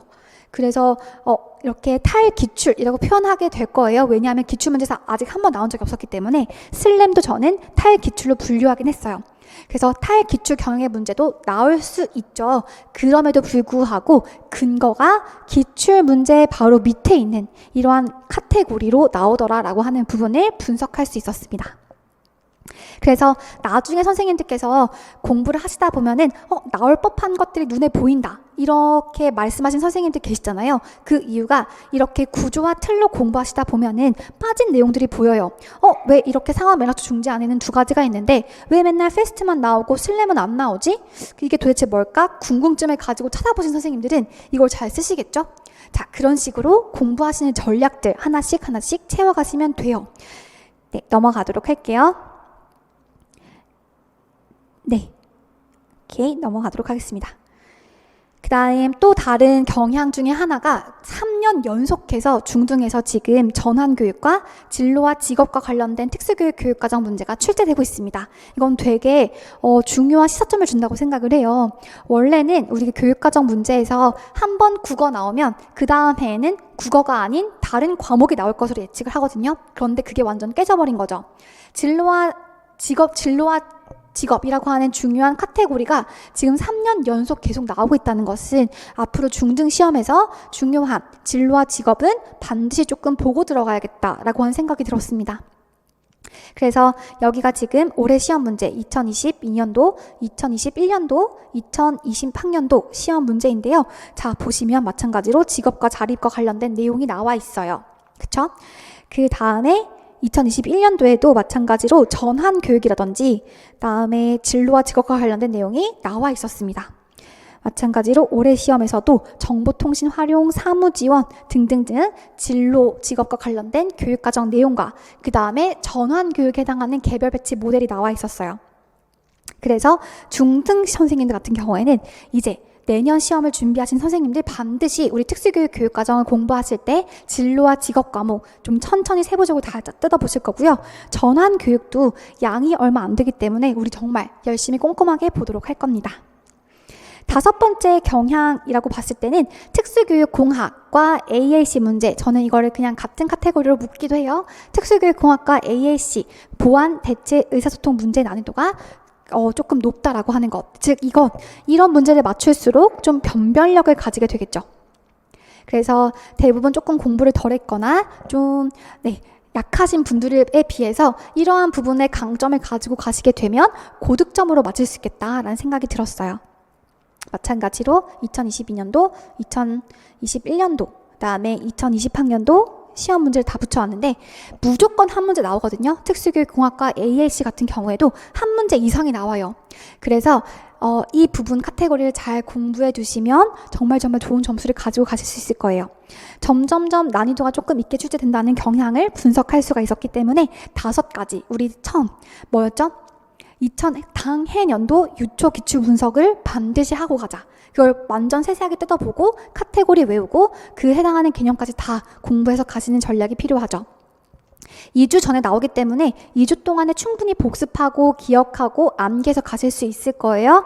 두 번째는 유초 기출, 역대 기출 문제를 잘 분석해서 중등에 아직 나오지 않은 것들을 잘 체크하시는 전략이 필요합니다. 세 번째는 아까 보셨던 것처럼 여기 탈기출 경영의 문제를 쓸데없는 너무 신각론을 처음부터 끝까지 파시는 게 아니라 해당하는 부분이 아직 나오진 않았던 이러한 구조와 틀 내에서 기출된 적 있는 부분의 뒤 맥락에서 챙겨가시는 전략이 필요해요. 그쵸? 망망대해서 딱 하나 찝는 것은 별로 그렇게 의미가 있지 않아요. 기출된 부분의 뒤에서 해당하는 부분도 타당하게 출제될 수 있겠는데 이러한 부분들을 챙겨가시는 전략이 필요합니다. 다음에 네 번째는 중등 시험이다 보니까 진로와 직업 그리고 전환 교육과 관련해서 중요하게 공부하셔도 되겠다라고 하는 어떤 포인트가 있었고, 다섯 번째 같은 경우에는 이제 난이도가 조금 있는 문제들, 특히 많은 선생님들이 어려워하시거든요. 특수교육공학과 AAC 문제를 잘 챙겨가시면 좋겠다라고 하는 생각이 들었어요. 이렇게 5가지로 올해 중등 시험 경향을 분석해 보았습니다. 공부하실 때 참고해서 1월 달부터 차근차근 잘 준비하시면 좋을 것 같아요. 그러면 이제 학습 전략이죠. 그럼 이렇게 다 이제는 배점도 알겠고 시험이 어떻게 구성되어 있는지도 알겠고 뭐가 조금 중요한지 막연히 알겠는데 그럼 어떻게 학습해요? 라고 궁금해하시는 분들이 계실 거예요. 간단하게 일단 영역별로 어떻게 학습하는지 알려드리고 그 다음에 시기별로 어떻게 학습해야 되는지 조금 포인트를 짚어드리도록 할게요. 물론 선생님들 지금 개략적으로 연간 커리큘럼을 좀 짜실 거예요. 그쵸? 연간 커리큘럼을 짜신 후에 일단은 상반기에 집중하시는 전략이 필요하고요. 이게 조금 전환되는 시점이 여름방학이에요. 4학년 선생님들 같은 경우에는 여름방학이 이제 탄력을 붙이는 과정일 거고 재수 이상이신 선생님들 같은 경우에도 7, 8월 달을 기점으로 해서 이제 본격적인 하반기에 들어서시는 공부가 필요합니다.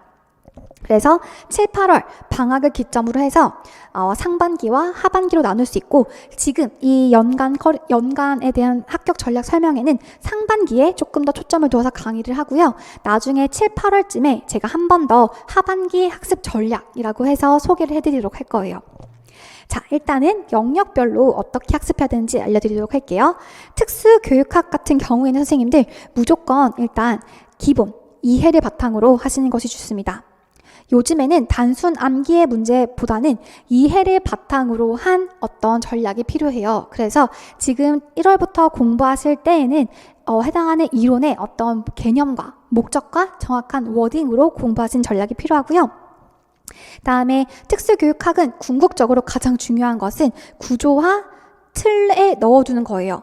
자, 특수교육학 아까 총 장애 영역과 교수법 다 합치면 13 영역이거든요. 13개의 영역마다 강론책이 몇 권씩이나 있어요. 이거 다 어떻게 공부하겠어요? 그리고 그걸 다 어떻게 머리에 기억하겠어요? 그런데 이거를 기억하고 정리하기 위해서는 구조와 틀이라고 하는 게 중요해요.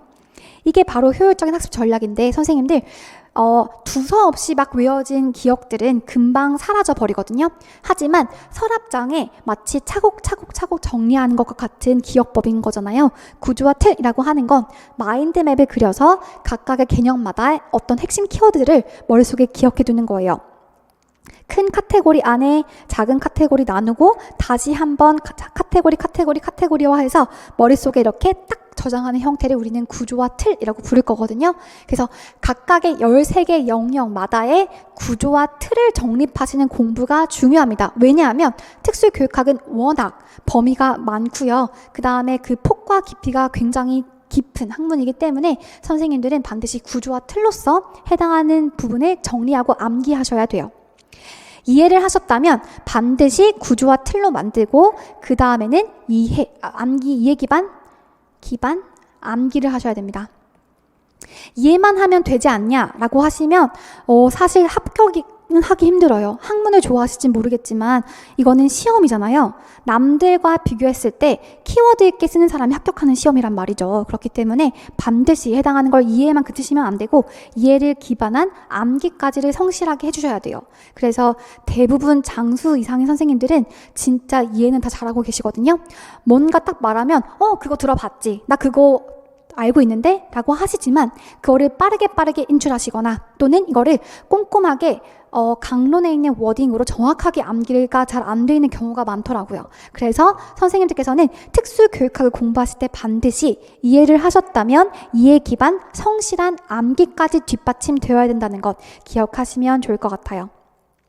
다음에 특수교육법 같은 경우에도 선생님들 저랑 함께 상반기부터 외우시게 될 겁니다.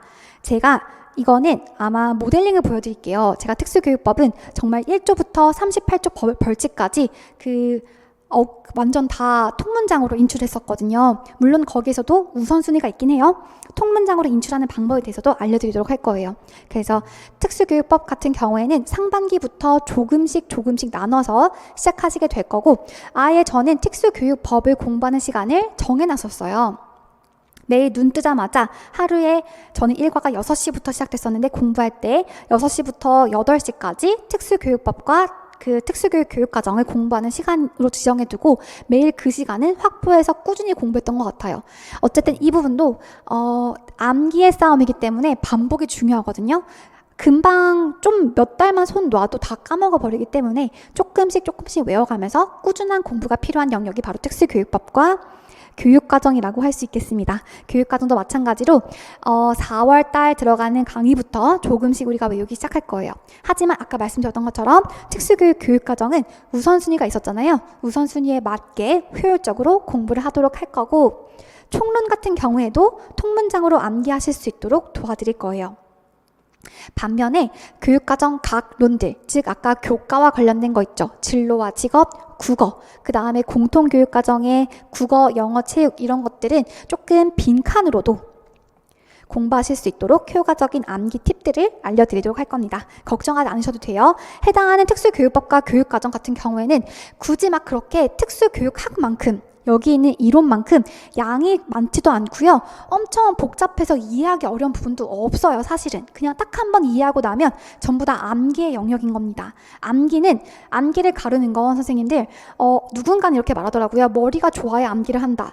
그렇지 않다고 봐요. 암기는 반복이기 때문에 제가 봤을 때 가장 중요한 덕목은 성실함이었어요. 암기를 잘한다는 건 성실하다는 의미랑 같다고 생각을 합니다. 만약에 나는 아무리 성실하게 암기가 잘 외워지지 않는데? 라고 하는 건 학습 전략의 부족이실 거예요. 그 부분에 대해서 제가 채워드릴게요. 제가 그냥 정말 처음부터 끝까지 다 암기해봤던 사람으로 무엇이 힘들고 무엇이 어떤 효과적인 전략인지를 알려드릴 수 있을 것 같아서 그 부분에 대해서 잘 정리드리도록 하겠습니다.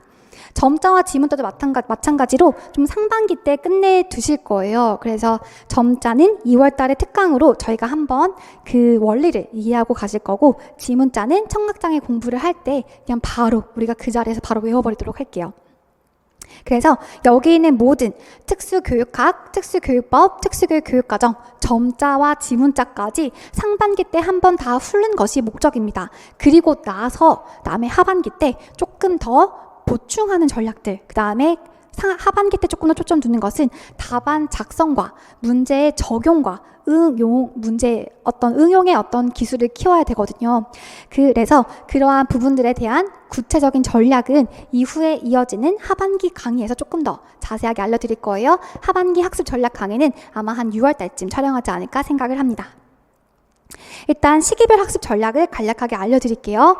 7, 8월 기준.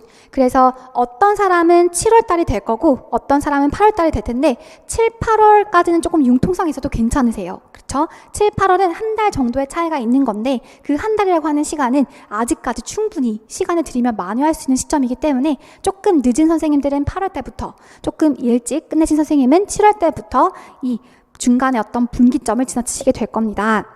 여기를 기준으로 해서 상반기에서 채우셔야 할, 반드시 하셔야 될 공부에 대해서 알려드릴게요. 상반기 때 하셔야 되는 건 제일 먼저 기본 이론이겠죠. 기본 이론을 배우신 후에 영역별 기출 분석을 하시게 될 거예요. 영역별 기출 분석이라고 하는 거는 여기 뒤에 있는 연도별 기출 분석이랑은 좀 달라요. 영역별이라고 하는 건 해당하는 아까 13개의 영역이 있었잖아요. 장애 영역과 그 교수법 영역인 13개의 영역별로 기출문제를 분류해서 보게 돼요. 즉 의사소통 장애라고 하면 의사소통 장애와 관련된 기출문제만 보시는 거예요. 그것을 우리는 영역별 기출문제라고 하고요. 반면에 연도별 기출문제는 올해 시험인 22학년도 시험 문제를 보시면 어때요? 의사소통 장애만 있나요? 그렇지 않죠. 22년도 기출문제 안에는 13개의 영역이 모두 들어있단 말이에요. 그래서 나중에 하반기 강의에서는 연도별 기출문제를 풀면서 13개의 영역을 머릿속에 가지고 계셔야 된다는 거예요. 하지만 아직 상반기 때는 그렇게 모든 영역이 머릿속에 없기 때문에 해당하는 영역 하나씩만을 꼼꼼하게 기출문제를 분석하는 목적을 가지고 있습니다. 이것을 상반기 영역별 기출문제 분석이라고 불러요. 그래서 일단 기본 이론과 영역별 기출 분석까지 상반기 때 조금 완성하셔야 될 부분이 나만의 서브노트 또는 단권화 자료를 만드시는 거예요. 그래서 나만의 서브노트와 단권화 자료를 만드실 수 있도록 제가 도움을 드릴 건데요. 이 부분은 조금 이따가 예시를 보여드리도록 하겠습니다. 서브노트는 말 그대로 선생님이 손으로 쓴 자료를 말해요. 손 또는 타이핑. 즉 처음부터 끝까지 선생님이 기본 이론 교재와 다른 어떤 자료들을 통합해가지고 선생님 나름대로의 어떤 구조화대로 책을 하나 만드시는 거예요. 그래서 서브노트는 정말 만들기 시간이 많이 걸리긴 하는데 그 과정 속에서 선생님들이 배우시는 것과 구조화를 직접 하시는 거잖아요. 그러다 보니까 하고 나면은 기억이 정말 잘 되고 나만의 자료가 되기 때문에 쉽게 찾고 붙이고 그 과정 속에서 배우는 것들이 굉장히 많지만 사실 되게 시간이 많이 걸려서 조금 위험해요. 반면에 단권화 자료라고 하는 건 저의 기본 이론 교재, 즉 강사의 기본 이론 교재라고 하는 건 사실 다양한 강론책들을 다 모아둔 약간 정말 좋은 압축된 정제된 자료인 거거든요. 그러한 강사의 기본 이론 교재에 단권화하는 거예요. 단권화한다는 것은 선생님이 공부한 흔적을 기록해 두는 것을 말합니다. 그래서 그것을 반복적으로 보다 보면 자연스럽게 그 구조화가 익혀지게 될 거고 내가 필기해 두었던 내용, 그다음에 밑줄 그었던 것들이 시각적으로 기억되게 되도록 하는 그러한 자료를 만드는 것을 말합니다. 그래서 제가 만들었던 서브가 있어요. 저는 초수 때는 그냥 다른 사람의 서브를 받아서 공부를 했었는데 재수할 때 너무 공부가 지겹기도 하고 조금 시간이 있어서 재수할 때는 서브를 만들었어요. 근데 그 서브를 완성한 시기가 8개월이 걸렸더라고요. 그래서 1월부터 시작해서 8월까지 거의 한 8, 9개월 정도 걸려서 만든 서브예요. 재수면은 그게 가능하거든요. 왜냐하면 한번 암기를 해봤었기 때문에 이것만 만들고 나면 그때부터 3개월, 4개월 암기만 하면 되겠다. 이런 느낌이 있기 때문에 재수 이상이신 선생님들은 서브를 8개월 만드셔도 괜찮아요. 하지만 초수 선생님들은 그때 8개월 들여서 서브를 만드신 후에 4개월 만에 암기하시기가 쉽지 않으실 거예요. 그래서 저는 일단 초수 선생님들이라고 하면 오히려 이 서브 자료보다는 단권화 자료를 추천드립니다. 저의 교재를 잠시 붙여왔는데 저의 교재에는 이렇게 되어 있어요. 카테고리로 잘 나뉘어져 있고요. 그 다음에 구조와 틀도 이렇게 들어가 있을 거예요.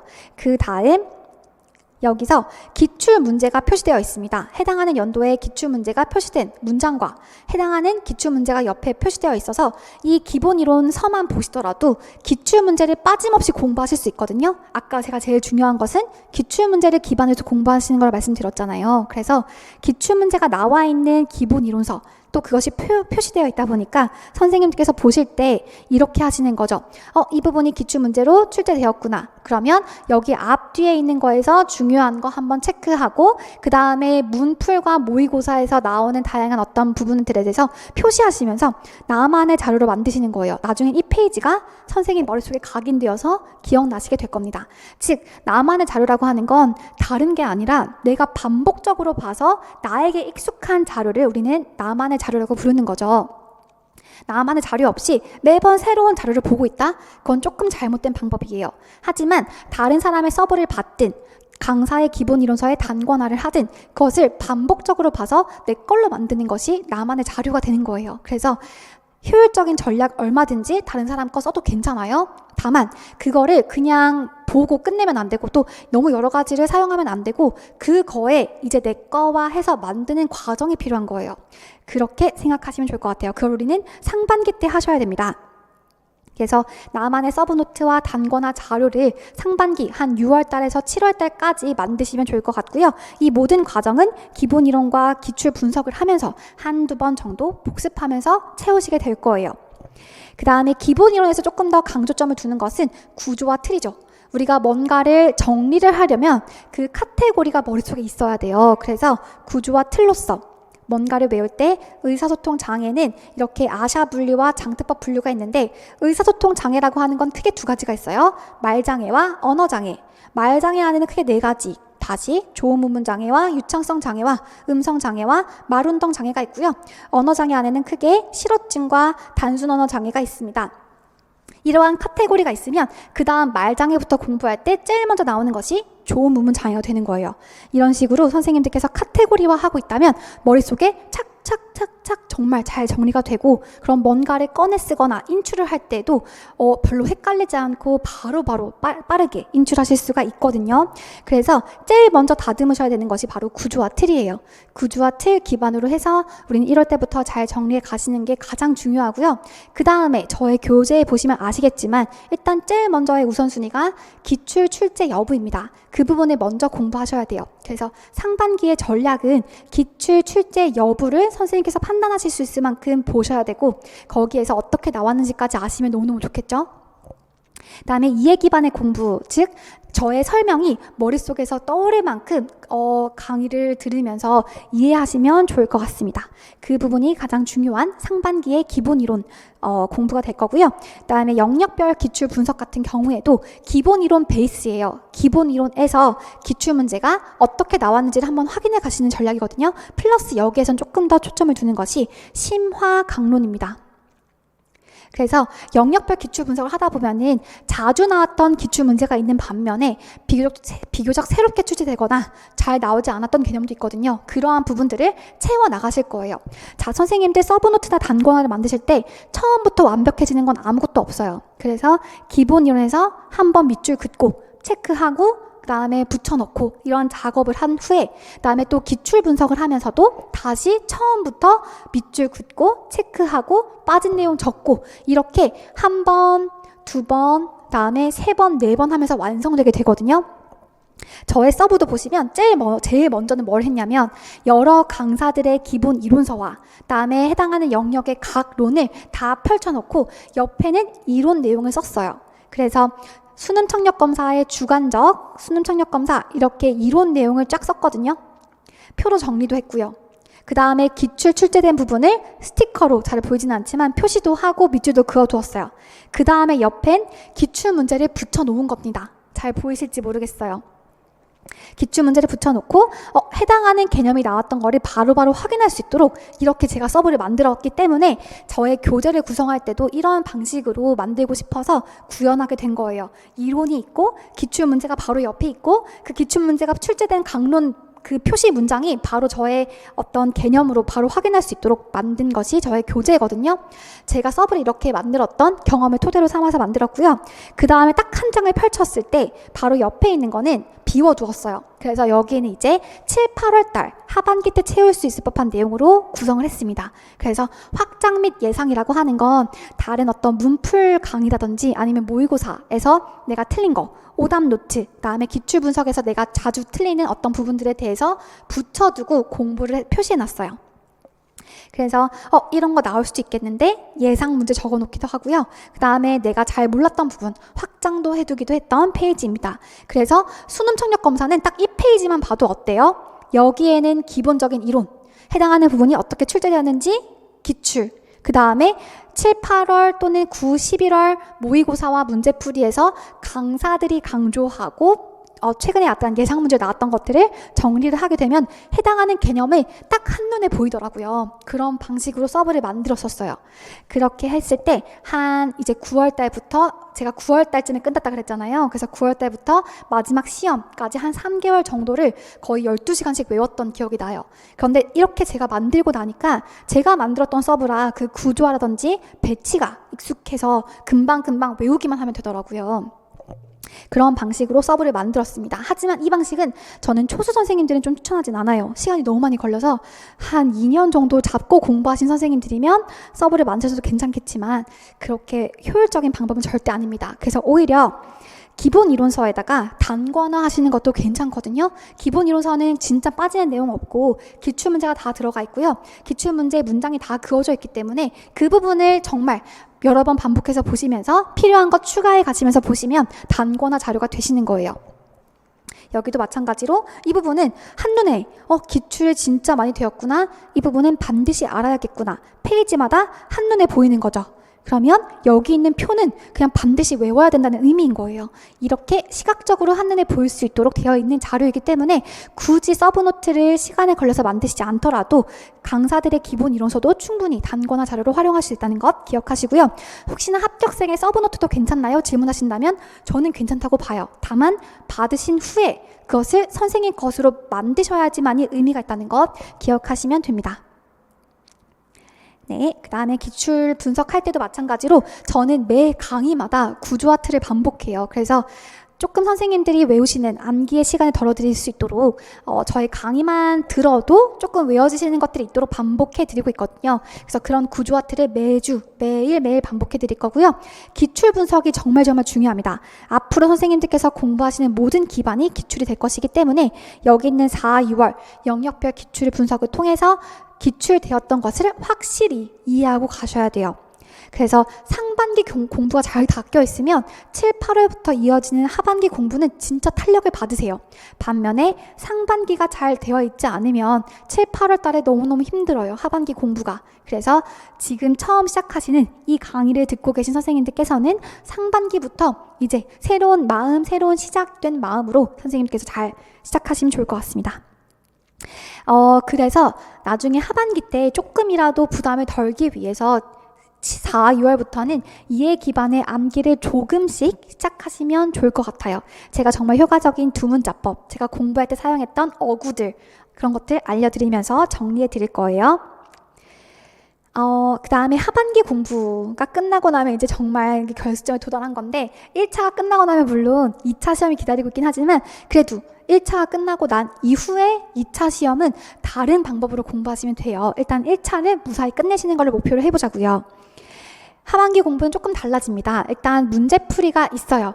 이제 이때까지 기본 이론과 기출 문제를 통해서 해당하는 개념을 잘 공부하셨다면 7, 8월에 이어지는 문제풀이 강의를 통해서 한번 인출해보는 연습을 하실 거예요. 실제 눈으로 보고 말로 해보는 것과 해당하는 문제에 글로 써보는 건 또 다르거든요. 근데 이제 7, 8월부터는 글로 써보는 작업을 해보는 거예요. 내가 얼마나 외웠던 내용을 키워드 있고 핵심적으로 쓸 수 있는지를 체크하셔야 됩니다. 마찬가지로 구조와 틀 할 거고 기출 변형 중요합니다. 기출을 기반으로 두고 있지만 아까 중요한 게 뭐였죠? 기출 문제의 앞, 뒤였잖아요. 유아든 초등이든 중등이든 기출 문제를 확실하게 잡았다면 기출 문제 앞, 뒤에 있는 내용들까지도 다 아우를 수 있도록 하는 것이 7, 8월 문제풀이가 될 거예요. 인출 연습 너무너무 중요해요. 아무리 이해만 했다라고 끝내시면 절대 안 되고 외워진 내용을 서랍에 잘 정리되었는지 바로바로 떠올려서 찾아 쓰실 수 있어야 되거든요. 이 연습을 하지 않으면 나중에 시험장에서 설단 현상 들어보셨을 거예요. 머릿속에서만 맴돌고 나오지 않아요. 그러면 정말 시험장에서 미치는 거거든요. 그래서 미리미리 인출 연습을 많이 해두셔야 됩니다. 내가 해당하는 단서를 기반으로 정보들을 찾아갈 수 있는 연습, 길을 미리 많이 닦아 놓으셔야 돼요. 답안 작성 연습도 너무너무 중요한데요. 제가 바로 그런 수험생이었어요. 공부는 정말 열심히 했는데 막상 시험지를 봤더니 되게 키워드가 빠져있는 경우가 많았고 문제에서 요구하는 것을 쓴 게 아니라 내가 알고 있는 걸 써가지고 틀리는 경우가 되게 많았거든요. 그래서 그걸 분석한 초수 이후에 이제 재수 생활을 할 때는 가장 중요한 게 핵심 있는 키워드와 그다음에 문제에서 요구하는 것을 찾는 것이겠다라고 생각을 하고 답안 작성 연습을 많이 했었어요. 선생님들께도 많은 팁들을 알려드리겠습니다. 그 다음 바로 모의고사에 가기 전에 한번 기출 문제를 한 번 더 점검할 거예요. 한 달 만에 한 10개년 올해까지 추가되면 11개년 정도의 연도별 기출 분석을 하게 될 겁니다. 그래서 매주 한 2개년 정도의 유초중 기출 문제를 분석하면서 한 번 더 이론을 점검할 건데 이때는 좀 무작위죠, 선생님. 하나의 기출 문제에는 13개의 영역이 모두 담겨있기 때문에 좀 무작위로 인출 연습을 또 하시게 될 거예요. 7, 8월 문제풀이는 또 영역별이거든요. 여전히 의사소통 장애를 공부하고 의사소통 장애 관련 기출 변형 문제를 푸시는 거고요. 다음에 9월 달에는 연도별 기출 분석이라고 하는 거 해당하는 연도별에 맞는 13개의 문항들을 전부 다 13개의 영역들을 무작위로 인출하시게 되는 거예요. 조금 더 무자비한 인출 연습이 될 거예요. 그 다음에 여기에 이제 좀 신강론을 추가하면서 공부하시게 될 겁니다.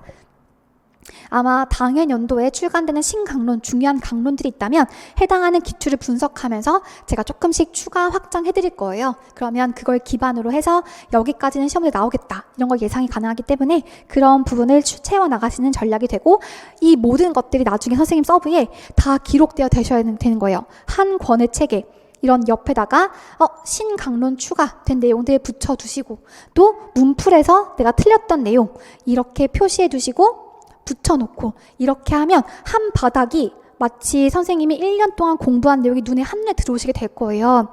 그렇게 채워가시면서 나중에 9, 10월 달에는 이제 선생님들 머릿속에 한 페이지가 다 완성되어 계실 거고 이때는 이제 진짜 실전처럼 인출하시게 될 겁니다. 모의고사는 실제 기출문제 경향과 기출문제 유형을 분석을 해서 제가 최대한 유사한 기출 동형 문제를 만들게 될 거고요. 모의고사를 통해서도 마찬가지로 가장 중요한 건 실전 연습이에요. 내가 알고 있는 것과 실제 그걸 답안으로 표출할 수 있는지를 체크하게 될 거고요. 그런 문장 구성, 그 다음에 답안의 핵심 키워드 이런 것들에 대해서 가장 중요한 것은 첨삭입니다. 첨삭을 해드릴 거예요. 이 부분이 가장 중요하고요. 선생님들께서는 혼자만 하다 보면은 절대 객관적이지 않게 되실 수가 있기 때문에 제가 첨삭을 객관적으로 해드리도록 할 거예요. 그걸 통해서 약점을 좀 보완해 주시면 좋을 것 같아요.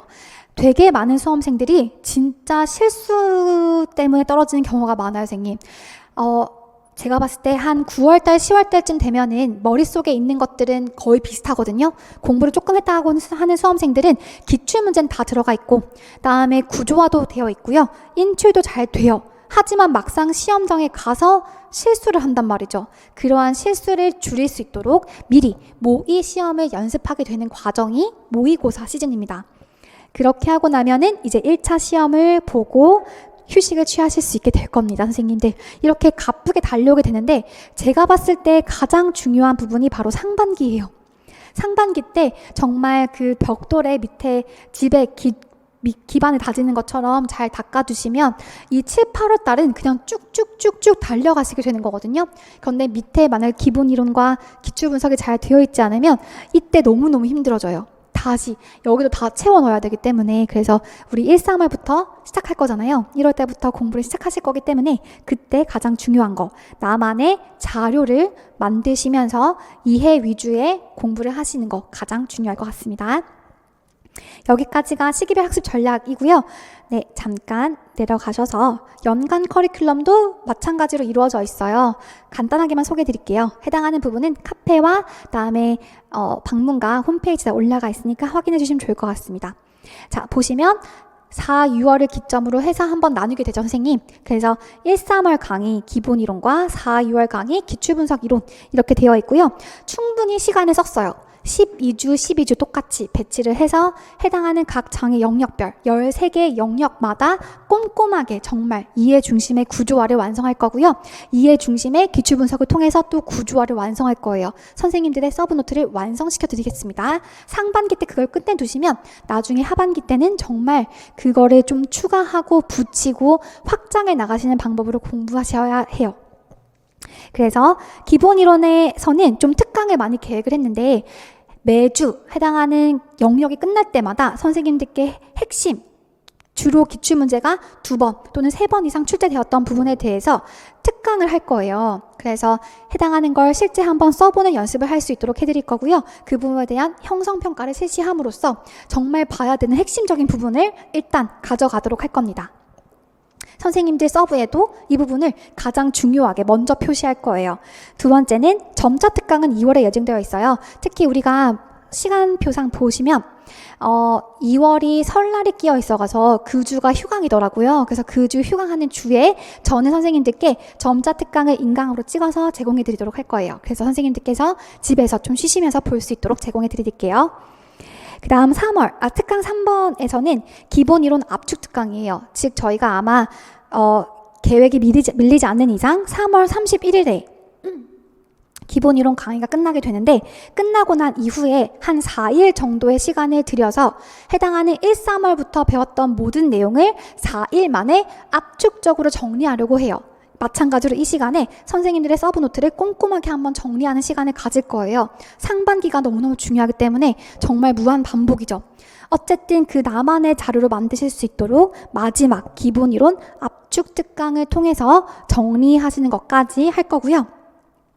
그 다음에는 기출 분석 이론에 들어가게 될 거예요. 기출 분석을 하면서 선생님들이 기본 이론에서 빠뜨린 그 기출 문제 그 양 앞뒤로 있는 그 내용에 대한 심화 이론 내용도 추가하시게 될 겁니다. 그 부분을 하고요. 그다음에 교육과정을 강의를 특강을 잡을 예정이었는데 이 부분은 아마 4, 2월 달에 하긴 할 거예요. 하지만 하반기에 교육과정이 바뀔 것이 고시되어 있거든요. 하반기에 바뀌어요, 선생님. 그렇기 때문에 일단 상반기에 바뀌기 전에 내용을 한번 저희 정리를 하고 그 다음 하반기에 바뀌는 내용들 위주로만 제가 정리를 해드릴게요.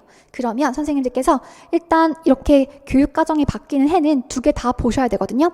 근데 제가 그렇게 바뀌는 해에 공부를 해봤잖아요. 그럴 때는 일단 기존 거를 이해하고 계신 후에 바뀌는 내용에서 중요한 부분만 추가적으로 보시면 되더라고요. 그런 방식으로 해드릴게요. 그래서 일단 상반기 때 저희 교육과정까지 끝내도록 할 겁니다. 그 다음에 이때 점자뿐만 아니라 특수교육법까지 찍어서 드릴 거예요. 그래서 우리 상반기 때 선생님들 아까 말씀드렸던 여기 위에 있는 모든 것들이 한 번씩은 다 끝날 거예요. 특수교육학, 장애인 등에 대한 특수교육법, 특수교육 교육과정, 점자와 지문자까지 한 바퀴 돌리고 난 후에 이제 7, 8월 분기점을 기준으로 해서 새로운 강의가 시작되게 됩니다. 그래서 영역별 모의고사는 12주보다는 조금 줄여진 시간으로 진행하게 될 거예요. 13개 영역인데 조금 같이 묶여지는 과목들이 있을 거예요. 양이 조금 작거나 비중이 좀 작은 과목들을 묶어서 10주 만에 끝내게 될 거고요. 이때 가장 중요한 초점은 뭐냐면 기출문제 기반으로 한 변형 문제잖아요. 그래서 기출문제에 대한 기억과 그거에 대해서 심화 확장한 내용까지 정확하게 내가 인출해서 쓸 수 있는지를 보시는 시간이 바로 영역별 모의고사가 될 거예요. 이때 틀리는 문제들을 이제 선생님 서브노트에 붙여두고 확장하시면 될 것 같아요. 그쵸? 그렇게 되면 기본 이론 있고 기출문제 있고 그 다음에 선생님께서 내가 틀렸던 오답노트까지 다 있게 되면 해당하는 페이지는 이제 완벽하게 정리되시게 될 거예요. 다음에 특강 같은 경우에는 만약에 내년에 새롭게 나오는 신강론들이 있다면 그 부분에 대해서 추가해 드리도록 하겠습니다. 그때 가서 한 번 더 공지해 드릴게요. 다음에 초등 선생님들에게 안내하는 내용이네요. 이 부분은. 그 다음 9월 달에는 연도별 기출 분석을 하게 될 거예요. 한 달 정도의 시간을 들여서 선생님들과 함께 2013년 추시 문제부터 시작해서 2022학년도 시험 문제까지 같이 한번 분석해 보도록 할 거고, 이때도 가장 중요한 것은 이제 기출문제 기반으로 해서 무엇이 나올지 예상해 가면서 유추해 가면서 공부하시게 될 거예요. 이때 선생님들께서 반드시 이제 머릿속에 계셔야 되는 게 뭐냐면 구조와 틀과 해당하는 부분이 언제 기출문제 나왔고 어떻게까지 나왔지? 이런 것들에 대한 분석이 가능하셔야 돼요. 그래야지만이 이 부분도 나올 수 있겠는데, 아직 나오진 않았지만 이것도 중등에서 나올 수 있겠는데, 이러한 분석이 가능하시단 말이에요. 그렇기 때문에 9월 달까지 반드시 선생님들께서 기출문제에 대한 어떤 정립과 구조와 틀을 완벽하게 가져가시는 것이 필요합니다. 그러면 이제 9월 달에 선생님께서 스스로라도 이렇게 이번 문제 나올 법한 것들이 눈에 보이시게 될 거예요. 그쵸? 10월, 11월 달에는 이제 실전 모의고사로서 이제 실제로 얼마나 응용할 수 있는지, 적용할 수 있는지, 답안에서의 실수를 줄일 수 있는지에 관련해서 연습을 하시는 강의입니다. 다음에 1차 끝나고 나서 푹 쉬시고 한 일주일 정도 푹 쉬신 후에 저와 같이 이제 2차 준비반을 하시게 될 것입니다. 2차 준비반도 저는 평가원과 자체 출제 지역을 다 경험해봤기 때문에 선생님들께 좀 도움을 드릴 수 있지 않을까 생각을 해요. 네, 그리고 간단하게 수강생 선생님들이 많았던 질문에 대해서 제가 카페에 글이 올라왔던 걸 토대로 정리를 해봤어요. 제일 먼저 임용을 준비할 때 가장 힘든 점에 대해서 물어보셨더라고요. 그래서 그 부분에 관련해서는 저는 이렇게 생각을 해요. 임용시험은 사실 특수 임용시험 같은 경우에는 우리가 막 정말 수학이나 과학처럼 개념이 엄청 어렵거나 여러 번 읽어서 이해 안 되는 건 잘 없어요, 사실은. 하지만 1년이라고 하는 긴 시간 동안 정말 많은 범위의 공부를 해야 되다 보니까 그런 게 조금 어려웠던 것 같아요. 그래서 1년 동안 나를 스스로 조절해가면서 내가 하고 싶은 거, 먹고 싶은 거, 보고 싶은 거, 놀고 싶은 거를 포기하면서 공부에 집중하는 게 가장 어려웠어요. 이 공부하고 머리 아프고 이런 게 아니라 내가 지금 하고 싶은 것들을 포기하고 이걸 하려고 하는 나의 마음을 잡는 게 가장 어려웠던 생각이 들어요. 그래서 1년을 선생님들 우리 달리기 할 때 생각해 보시면 전속력으로 1년 동안 달릴 수는 절대 없어요. 완급 조절이 필요하고 중간중간 흩어지는 나의 마음들을 잡아가시는 시간들이 더 중요해요. 그런 것들을 조절해 가면서 어쨌든 끝까지 이 길을 완주할 수 있도록 하는 꾸준함이 가장 힘들었고 가장 중요하다고 생각이 들어요. 생각해보면 주변에 많은 동기들이 한 10월 1, 3월 열심히 달려요. 4, 6월 조금 처져요. 7, 8월 다시 해야지 다시 열심히 달리다가 이제 9, 10월 되면 좀 포기해서 시험을 보지 못하는 사람도 있었어요. 나 올해는 준비 안 됐으니까 내년에 다시 해야지.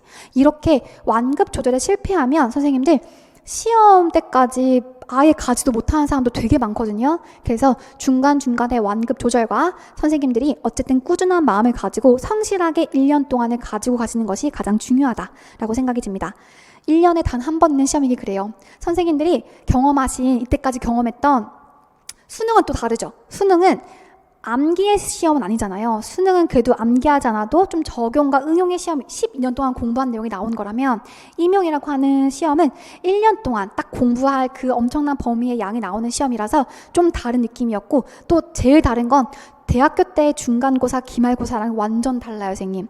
딱 한 번 암기하고 까먹으면 절대 안 되고, 잊지 않기 위해서 복습하고 까먹고 또 복습하고 또 까먹고 또 복습하고, 이게 반복되면서 이제 시험을 치게 된단 말이죠. 그래서 그러한 과정에서 지치지 않고 끝까지 완주하는 게 가장 중요하면서도 어려운 부분이다라고 하는 것 기억하시면 좋겠고요. 초수에 합격하는 사람들이 특별한 사람인가요? 너무너무 신기하죠? 저도 초수 때 별 생각 없었는데 열심히 하긴 했어요. 하지만 내가 합격할 줄은 몰랐죠. 그런 거 생각해보면 특별한 사람이기보다는 조금 효율적으로 공부할 줄 아는 사람이다 라는 생각이 들었습니다. 우리 대학교 중간 기말고사는 벼락치기 해도 A+ 받을 수 있잖아요. 하지만 임용시험은 절대 그렇지 않아요. 단기간에 바짝 공부해서 합격하겠다? 이런 건 조금 불가능하고 정말 IQ가 그 2표준 편차 이상인 사람 아닌 이상 안 되고요. 범위가 많은 시험을 공부하는 특별한 전략이 필요해요. 노력 플러스 전략이 뒷받침되어야지만이 효율적으로 초수만에 합격하는 사람이고요. 이 초수만 합격한 사람들은 정말 별다른 게 아니라 선택과 집중을 잘한 거예요. 시험에 나올 걸 공부한 거죠. 선생님들 임용시험은 만점을 위한 시험 공부가 절대 아니라는 걸 기억하시면 돼요. 처음부터 끝까지 정말 다 외워야 합격하느냐? 그렇지 않다는 거예요. 시험에서 중요하게 다루는 부분이 있죠. 그거를 우리는 기출문제를 통해서 알 수 있어요. 기출문제에서 여러 번 나왔고 최근에 많이 나오고 있고 이런 분석을 통해서 그 부분을 확실하게 가져가는 공부가 선택과 집중이라고 생각을 합니다. 이걸 잘하는 사람들이 좀 한 번만에 합격을 하더라고요. 그런 사람들이었어요. 그 다음에 세 번째, 효율적인 전략이잖아요. 그래서 제가 간단하게 생각했을 때 이런 범위가 넓고 그다음에 공부하는 시간이 긴 이러한 공부를 할 때 가장 중요한 건 기준이에요. 그래서 보통 좀 비효율적인 선생님들은 이렇게 하시더라고요. 그러니까 하얀 건 종이고 까만 건 글자는 모두 다 외워야지. 이렇게 하시면 3년 안에도 합격하기 힘드실 거예요. 우리 양이 너무 많잖아요. 다른 전공에 비해서도 압도적으로 특수가 양이 많아요. 그래서 우리는 시험 문제에서 가장 먼저 기준을 잘 잡아야 됩니다. 그 기준의 초점은 바로 기출이라고 생각해요. 그래서 선생님들께서는 기본 이론서든 또는 선생님들의 서브노트든 반드시 기출에 포인트를 두고 공부를 하셔야 된다는 것 기억하시면 좋을 것 같고요. 그 다음 구조와 틀이에요. 제가 항상 강조하는 건데 단순히 이해만 해서는 절대 시험에서 쓸 수 없어요, 선생님. 우리 시험 문제가 A형, B형 다 합쳐서 23문제가 나오거든요. 그런데 그 23문제 안에 우리가 정말로 1년 내내 공부했던 13과목이 나와요. 그런데 그러다 보니까 바로 꺼냈어야 되거든요. 13과목이 23문제다. 그러면 적어도 한 영역이 2개, 3개밖에 안 나온다는 뜻이죠. 그런데 우리는 거의 한 과목을 강론책 3개, 4개, 5개 이렇게 본단 말이에요. 그렇기 때문에 필요한 내용을 바로 찾을 수 있도록 그 다음에 빠르게 인출할 수 있도록 하는 구조와 틀로서 정리되어야 됩니다. 저는 이 구조와 틀을 책상 서랍이라고 생각을 하거든요. 그래서 차곡차곡 잘 정리되어 있어야지만이 찾아가는 길이 더 빨라지고 확실해지실 겁니다. 네, 그래서 효율적인 전략이라고 하는 것은 기출을 바탕으로 한다는 것과 그다음에 잘 머릿속에 차곡차곡 잘 쌓아둔다는 것 기억하시면 좋을 것 같고요. 스터디에 대한 질문도 굉장히 많았어요. 저는 다수가 하는 스터디는 정말 비추천하고요. 짝 스터디를 추천합니다. 그래서 짝 스터디를 해야지만이 조금 더 시간을 효율적으로 쓸 수 있고요. 잘 맞는지 한 번쯤 경험해보는 건 나쁘지 않았어요. 그래서 저는 좀 비교적 스터디가 잘 맞는 편이었거든요. 다만 스터디를 하면서 그 선생님과 공부를 해야지 이런 게 아니라 각자 공부를 해오고 서로 물어봐주는 스터디를 많이 했던 것 같아요. 그래서 목적 자체가 인출이라고 하는 게 명확했었거든요. 그러다 보니까 스터디가 방향이 다른 데로 산으로 간다거나 그런 게 없이 좀 효율적으로 운영할 수 있었던 것 같아요. 그래서 인출을 목적으로 하는 스터디가 가장 좋고 스터디를 하더라도 좀 목표가 정확해야 됩니다. 그래서 혹시나 저도 초수 때 했던 건데 문제 내기 스터디 있잖아요. 이거 너무 비효율적인 것 같아요. 선생님들이 그냥 공부하셨던 거를 문제로 만들어서 그걸 서로 푼다고 하시는데 그건 너무 약간 문제를 만드는 것 자체도 노력과 시간이 많이 걸리는데 그게 조금 타당하지가 않거든요. 그래서 차라리 기출문제를 푸는 게 훨씬 낫고요. 선생님들께서 문제 내는 거는 조금 시간과 노력 대비 효율적이지 않은 전략인 것 같았어요. 저 문제 내기 스터디에서 이렇게 만들어진 문제집 제가 가지고 있어요. 근데 다시 봐도 그냥 너무 웃겨요. 그냥 정말 단답식의 문제, 강론책 그대로 담아놓은 그런 문장들이 있는 문제들인데 그렇게 좋은 문제가 아니어서 다시는 안 보게 되더라고요. 그래서 문제 만들기 스터디는 저는 제 기억상 너무 좋지 않았고 차라리 목적이 뚜렷한 인출의 목적으로 만나는 스터디가 제일 저에게 도움이 많이 됐던 것 같아요. 네, 넘어가도록 할게요. 그 다음에 서브노트는 반드시 만드셔야 되죠. 그래서 서브노트라기보다는 나만의 자료가 맞는 말일 것 같아요. 서브노트 또는 단권화를 상반기 때 반드시 하시는 것을 저는 추천하고, 하반기 때, 그래야지만이 하반기에 그 단권화된 자료를 매일매일 복습하면서 보다 확실하게 내 걸로 만들고, 그게 또 시각적으로 머리에 기억이 나요. 의사소통 장애에서 몇 페이지의 그 윗부분, 이거 단어가 뭐였지? 이렇게 생각이 나더라고요. 그러한 인출의 단서를 만들기 위해서라도 내가 익숙한 자료를 바로바로 찾을 수 있도록 하는 나만의 자료를 반드시 만드셔야 됩니다. 네, 그래서 서브노트 또는 단권화 자료를 만들 수 있도록 제가 도와드릴게요. 그 다음 특수교육법 교육과정 점자, 그 다음에 수어 또는 지문자를 언제 공부해야 되냐면 상반기 때부터 시작하시면 가장 좋아요. 그래서 빠르게 시작할수록 가장 좋고, 하반기 때 시작하겠다라고 하는 재수 이상이신 장수 선생님들 같은 경우에는 하반기 기억나시잖아요. 하반기에 가면 마음도 너무 조급하고 해야 될 건 엄청 많고, 그런데 또 시간은 제한적이고 하다 보니까 이도 저도 안 되게 되는 경우가 되게 많아요. 특히 선생님들 기억나시죠? 시험 전후로 해서 공부 안 되는 거 경험해 보셨을 거예요. 시험 전후로 해서 공부 안 되는 것까지 감안했을 때 상반기에 좀 많이 끝내놓으세요. 그쵸? 그래서 상반기 때 의욕이 넘치고 체력도 좀 괜찮고 내 마음이 조금 건강할 때 선생님 차라리 여러 가지를 좀 끝내두시면 좋을 것 같습니다. 다만 그 교육과정과 법 개정이 좀 예정되어 있기 때문에 일단 상반기에 공부를 하시되 그 개정되는 부분에 대해서 비교하는 초점 포인트는 제가 반드시 짚어드릴게요. 자, 여기까지가 저희 제가 알려드릴 연간 커리큘럼 소개와 학습 전략에 대한 소개였어요. 말이 조금 길었는데 선생님들이 필요하신 어떤 상담 지원이나 저와의 소통 방법은 다음 카페에 있는 김은진 특수교육학 연구소에 오셔서 상담하실 수 있고요. 정말 상담 신청 많았어요. 어쨌든 선생님들께서 제가 임용시험을 2번 경험해봤고, 그 과정에서 필요한 어떤 조언에 대해서 궁금하신 분 같은 경우에 많은 질문해 주셔가지고 필요하신 거 상담 신청해 주시면 되고요. 공부하시면서 궁금한 내용들도 마찬가지로 카페에 오셔서 질문하실 수 있습니다. 네, 선생님들 너무 고생 많으셨고 시작하는 2023학년도 중등 특수 선생님들로 우뚝 서실 수 있도록 다음 내년에, 자 지금은 오늘 12월 달이니까 내년에 만나 뵙도록 하겠습니다. 고생하셨어요.